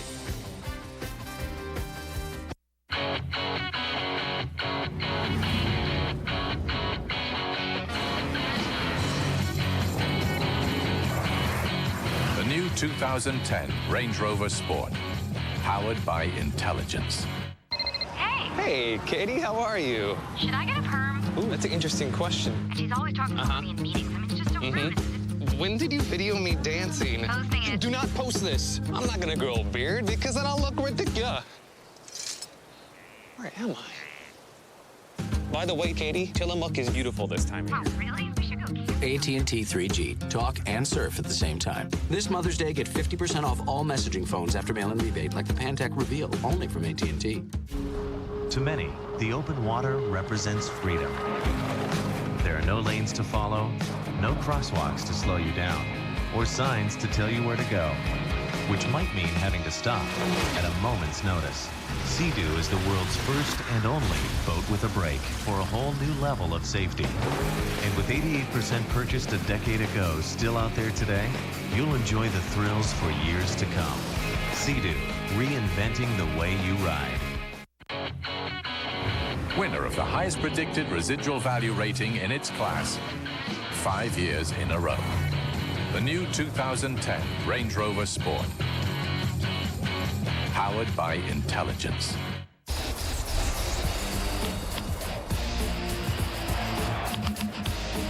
The Yankees face a tough test out west during this week's series with the A's.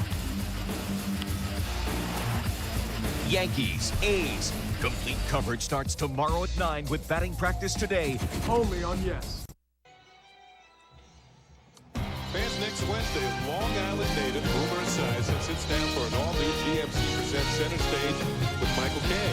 The NFL great dishes on his days in football and as a broadcaster, plus the story behind his charitable work. Center Stage, Boomer Esiason premieres next Wednesday at 11, only on Yes.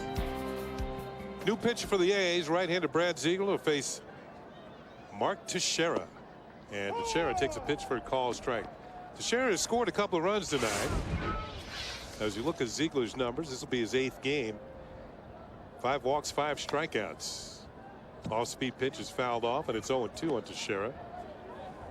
I had mentioned Teixeira has scored a couple of runs. He's 1 for 3 with a walk.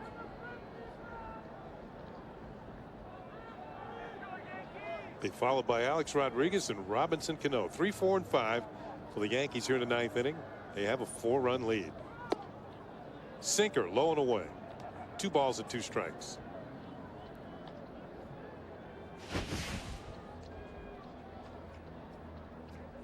Look out, almost got him. In fact, Teixeira kind of screamed and got out of the way. Well, obviously Ziegler has that low 3/4 arm delivery. Tried to run a fastball back to the inside corner, almost gets Mark Teixeira. 2-2 pitch is lined to the second baseman Rosales for out number 1.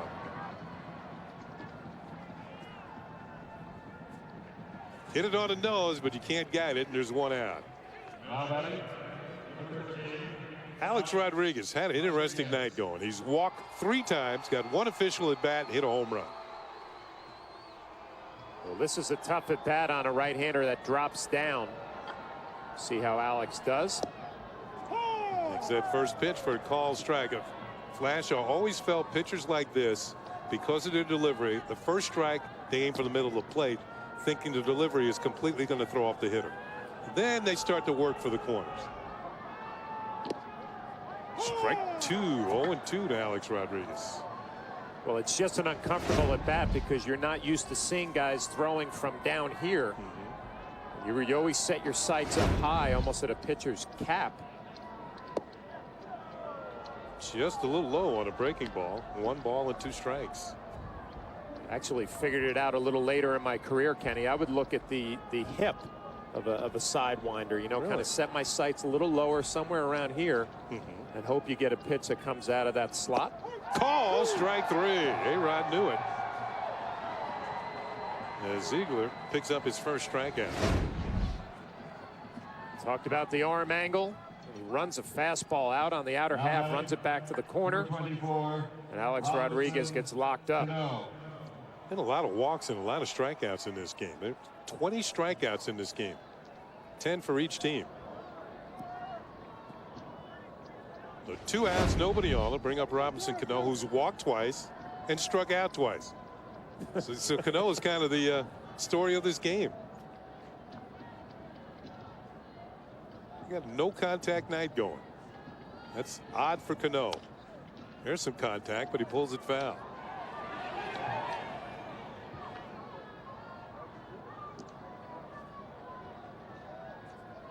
Robinson hitting at .327 with the 0 for 2 tonight.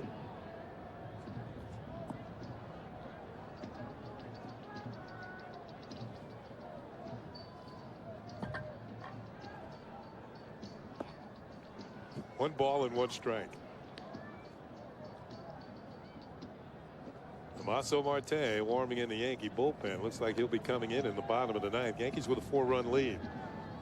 Mariano trying to keep warm. Next pitch is a ball. 2 balls and a strike to Cano. Yankees played well. Oh, they got the heaters out. Those little baby heaters. You ever see those big ones? Cano lifts one down the left field line, twisting foul. The ones they had in Montreal when I was playing up there and how cold it got up there, they used to look like they were jet engines.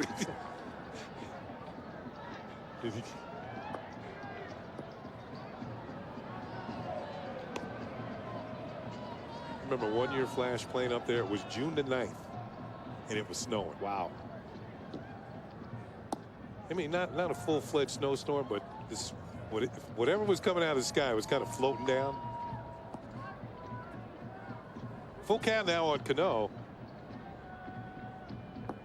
And here's the payoff pitch, and he fouls it off. And the reason why I remember that day is because the next day was my birthday. And I had never seen it snow on my birthday. I don't think he ever wanted to. No, not really.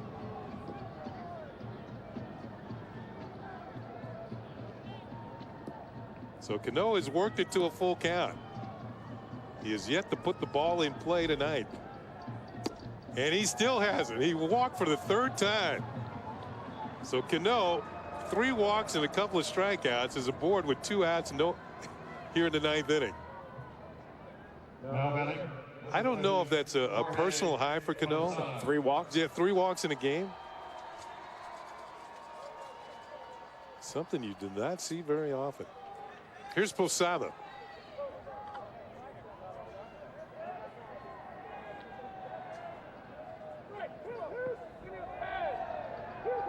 It's a 10th walk handed out by A's pitchers tonight. Posada is 1 for 4 with a couple of strikeouts. The pitch is low for ball 1. I'm looking at my scorecard here. Every Yankee batter has either struck out or walked in this game.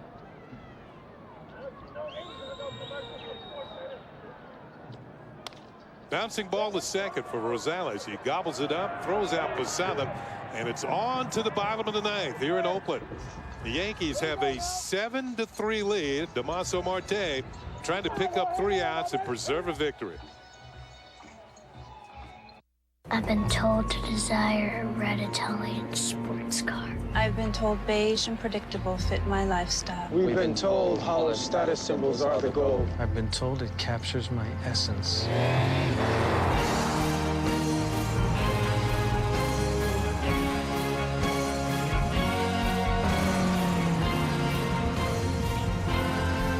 Break the spell at your local Audi dealer today.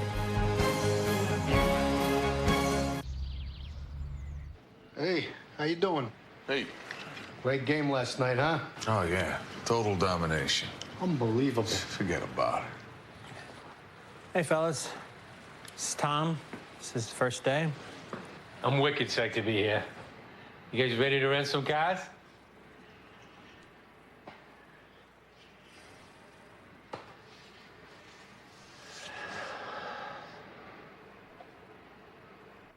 Toyota customers are extremely loyal. In fact, thanks to our customers' continued support, Toyota was the #1 car brand in retail sales last month, and we're keeping the momentum going. Take advantage of great deals like 0% APR for 60 months on a new 2010 Toyota Camry, or lease a new 2010 Camry for just $189 a month.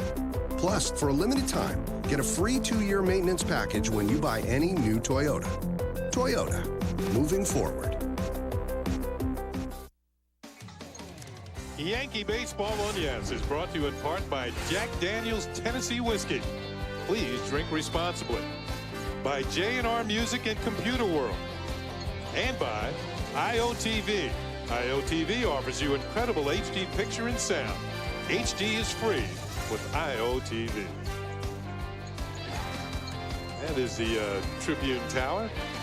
all spelled out, and is in downtown Oakland, California. It's one of those nights. The thrill of the chill here in Oakland. Yankee fans decked out accordingly. Keeping warm. Of course, they're on the warm side of the scoreboard. Yankees leading 7-3. Damaso Marte coming in, making his 6th appearance of the year. 2 2/3 innings, giving up a couple of hits, 3 strikeouts and a walk.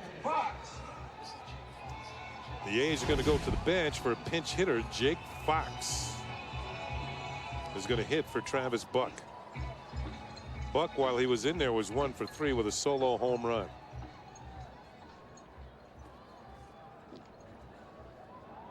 So Fox, a right-handed hitter, comes in, and Mariano's warming up along with Sergio Mitre.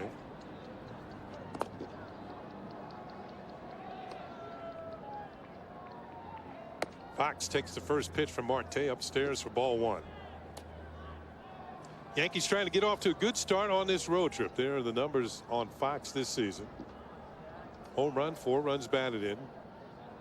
Right-handed hitter takes it in there for a strike from Marte. 1-1.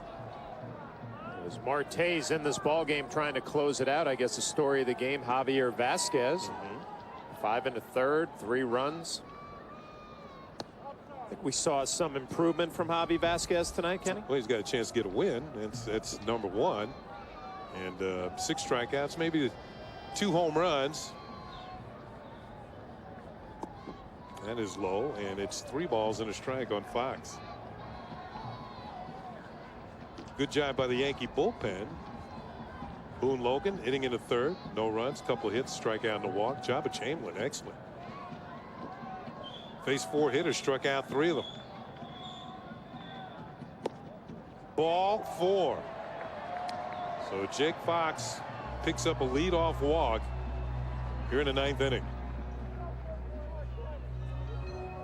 As we said, a lot of strikeouts, a lot of walks in this ball game tonight. It's probably the last thing Joe Girardi, Dave Island, the pitching coach, wanted to see. Have a 4-run lead. Come in and walk the leadoff batter. But like you said, Kenny, kind of the theme of the night for both ball clubs.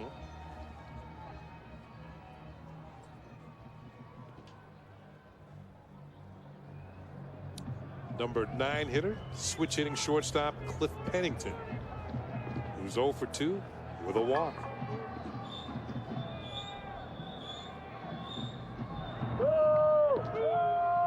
Going to check on Fox at first.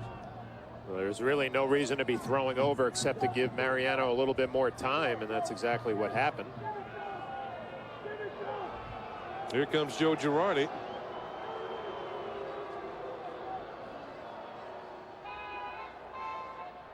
And here comes Mariano Rivera. So with a man on and nobody out, Rivera comes into the game.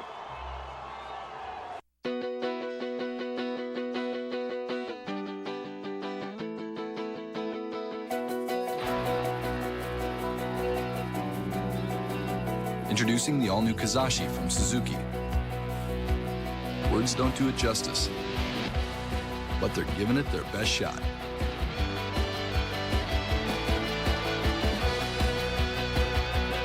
Now you can lease an all-wheel drive Kizashi S for just $229 a month for 48 months.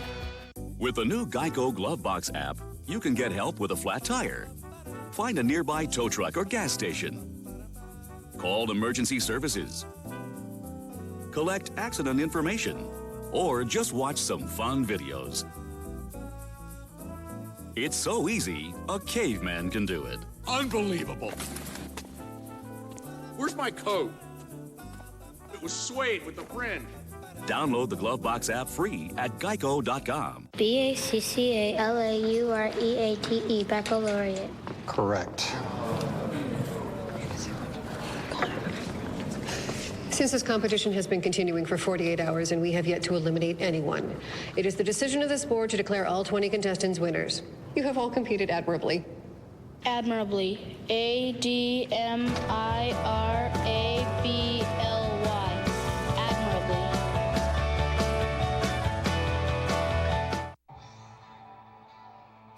Well, fans, this season, let YesNetwork.com be your go-to site for all things Yankees. Check out new Off the Wall podcast with Chris Sheeran or catch Joe Girardi's post-game press conference after every game. JetsNetwork.com, your source for everything Yankees. Cliff Pennington goes back for the other helmet, jumps on the other side of the place to face Mariano Rivera. And the first pitch in there for a call strike. This is a non-save situation. Numbers impressive as usual. Foul back, Pennington in the hole, no balls and 2 strikes. Mariano pitching Sunday's win against Texas, picking up that 5th save. Quickly ahead in the count, 0-2 on Pennington.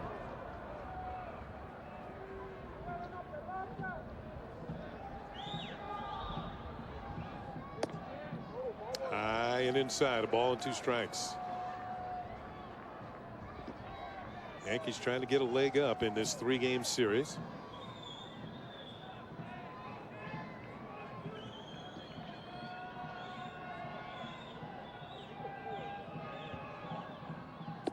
Outside, and it's 2-2.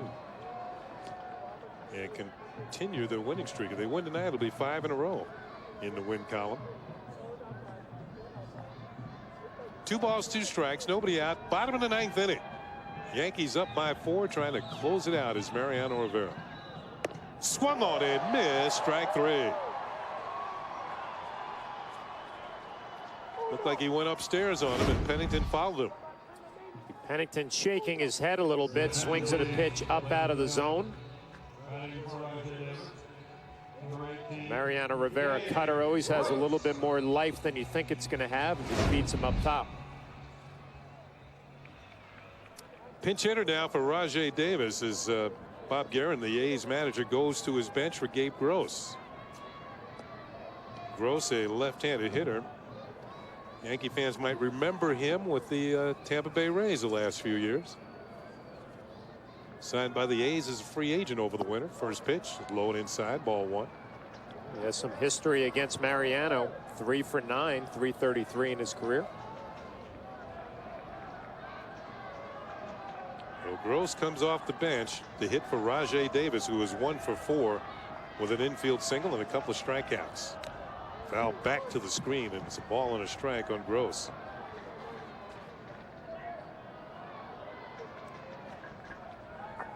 Gross out of Auburn University. He was actually a quarterback for a while when he was there.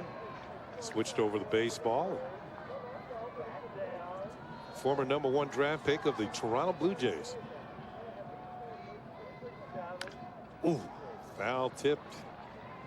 Looked like it might have got him off the shin. And it's a ball and 2 strikes. Mariano doesn't have great velocity tonight, but he's got good action. Ooh. Take another look, and he's got that protective pad over the right heel, but that foul ball actually hit above that. He needed it all, whole front leg.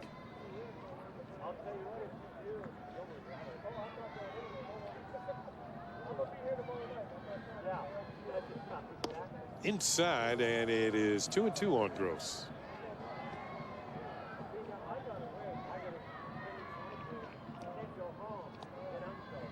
Gross was traded to Milwaukee by the Blue Jays and then eventually traded to Tampa Bay by the Brewers.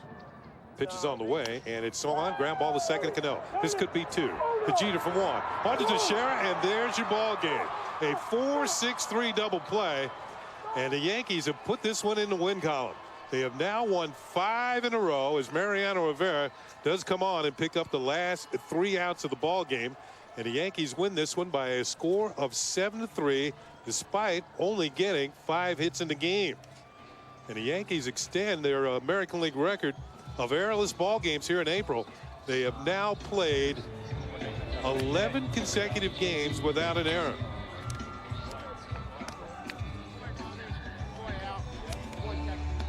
So the Yankees win this one by a score of 7-3. Big hit tonight. Alex Rodriguez with a 3-run home run that gave them a 6-0 lead at the time. They held on to win this one by a score of 7-3.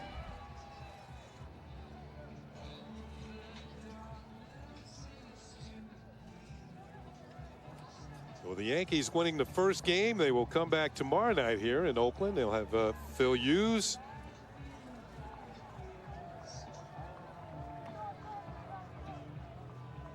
So with the Yankees winning this one, we got Kim Jones downstairs, and she's got a guess. Kim.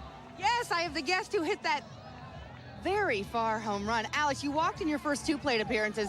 Were you just happy to see a strike?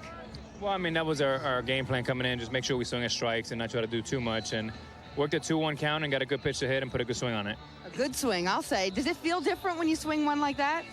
Well, it hasn't been too many like that this year so far, but that one felt pretty good, and it was 3 big runs for us at the game. Were you surprised Bob Guerin elected to bring the lefty in to face you, Craig Breslow? Well, I think he was the only guy warming up. You know, I just go up there and whoever's pitching, I try to do my best. Feel good for Javi getting a win tonight? Yeah, he grinded today and, you know, gave us a sufficient effort and pitched good enough to win. He got the double play that ended that early inning when he was in trouble, but right before that, you went home to get Suzuki. Is that an easy decision in that spot by you? Well, it wasn't real easy because Suzuki runs pretty well, but I just wanted to keep the double play in order, and I felt, you know, keep the game 3-0 rather than 3-1 was a risk worth taking. We appreciate it, Alex. Thank you. Thanks, Kim. Back to you, Kenny. Thank you very much, Kim. So Alex Rodriguez with a big hit in the ball game for the Yankees, a 3-run homer that helps them win this one by a score of 7-3. We'll be back with much more from the Oakland Alameda County Coliseum. Yankees win this one by a score of 7-3.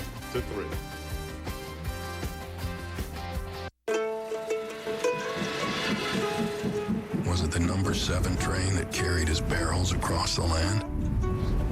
Or was 7 simply his lucky number? Some say there were 7 women in his life, but one held a special place in his heart. Truth is, only Jack Daniel knows the true meaning of old number 7. And we won't be hearing from him anytime soon.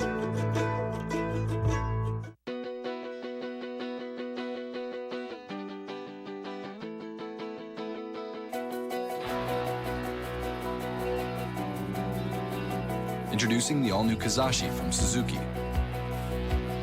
Words don't do it justice, but they're giving it their best shot.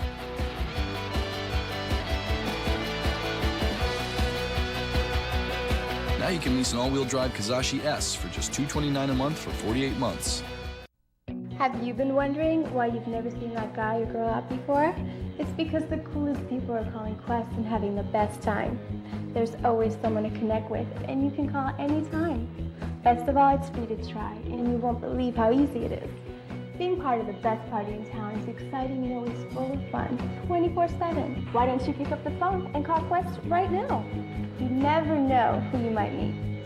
Call Quest now. Call 212-812-1212.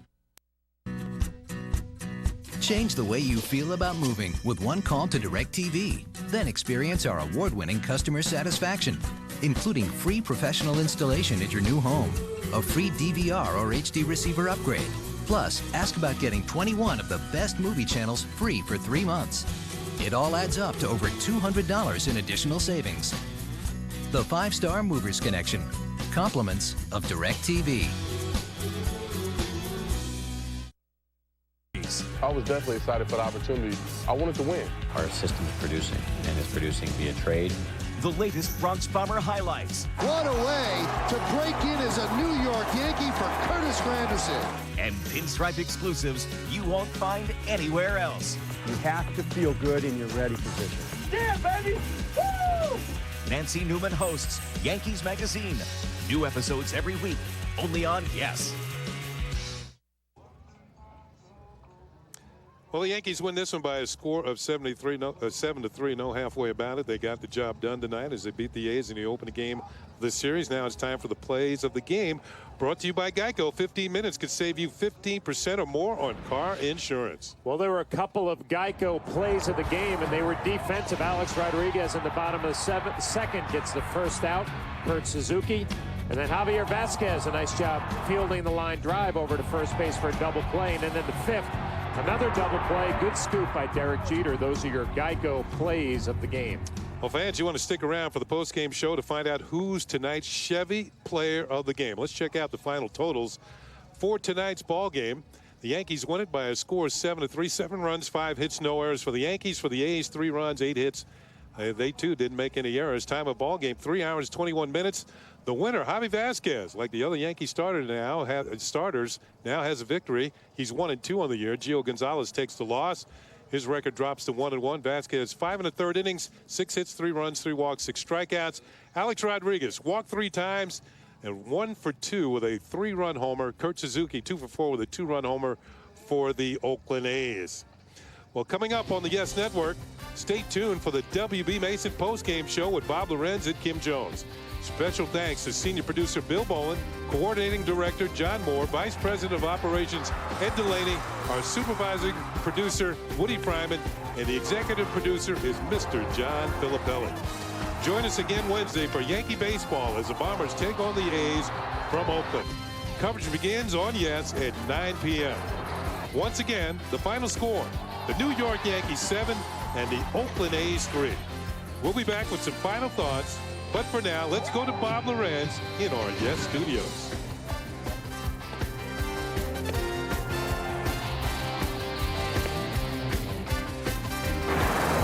All right, Ken, thank you.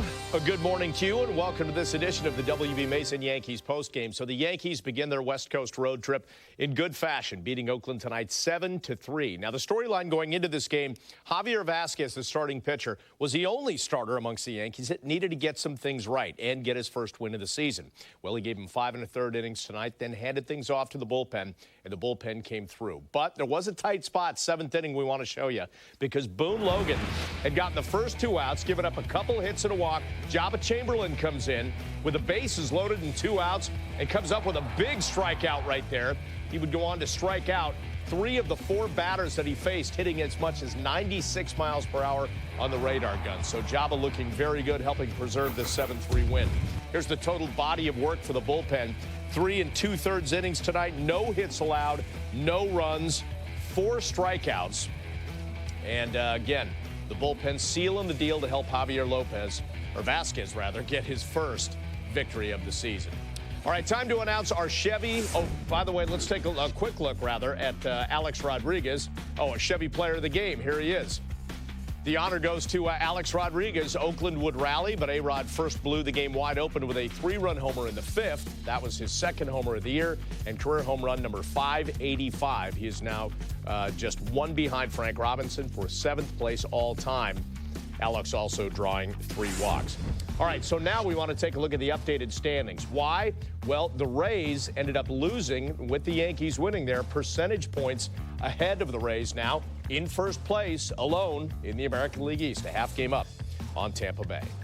All right, we will take a quick break. When we come back, we're going to get back together with Kenny and Flash. We'll get some thoughts on the game from them. We'll hear from the skipper, Joe Girardi. Kim Jones talking to the players, as always, and then we'll get you updated on the other games taking place around the majors.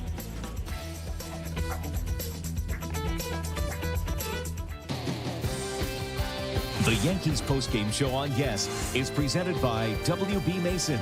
For office supplies at amazingly low prices, who but W.B. Mason?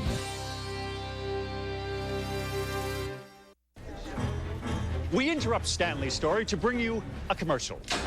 As you know, W.B. Mason sells office supplies, cleaning supplies, snacks and beverages, office furniture, and of course, for all of us all-night caffeinated types, Green Mountain Coffee. Can we vote this guy off the show? And what about the low prices? Are you done? Did I mention free delivery? No, you did. Tune in next time when Marvin says... Do you have a thing for Stanley?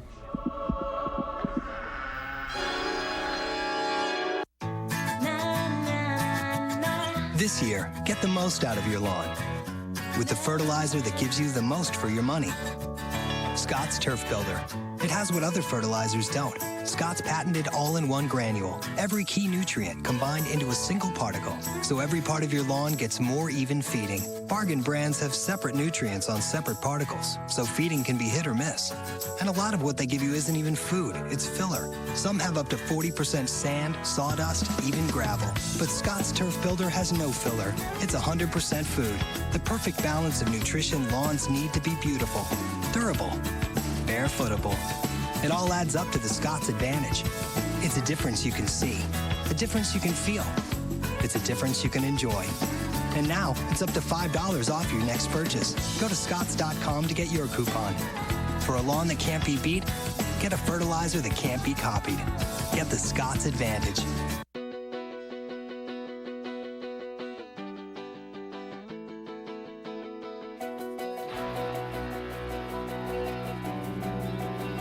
Introducing the all-new Kazashi from Suzuki. Words don't do it justice, but they're giving it their best shot.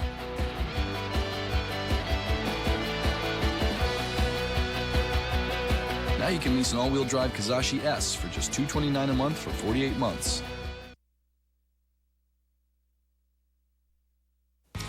Time now for our KGB trivia question, and it focuses on some A's history. In what year did Oakland win its last World Series? The A's have been to the Fall Classic 6 times since moving to the Bay Area. Text series.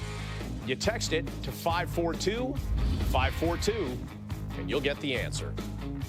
We welcome you back once again to the WB Mason postgame. The Yanks get a 7-3 win over the A's in their series opener. Let's get back to Oakland now for the booth report brought to you by Bigelow Tea. And Kenny and Flash, let's talk about Javier Vazquez and the outing that he had tonight. We need to see him make positive strides. He gave him 5 1/3 tonight, grinded out a couple situations with double plays. What did you think of his performance tonight?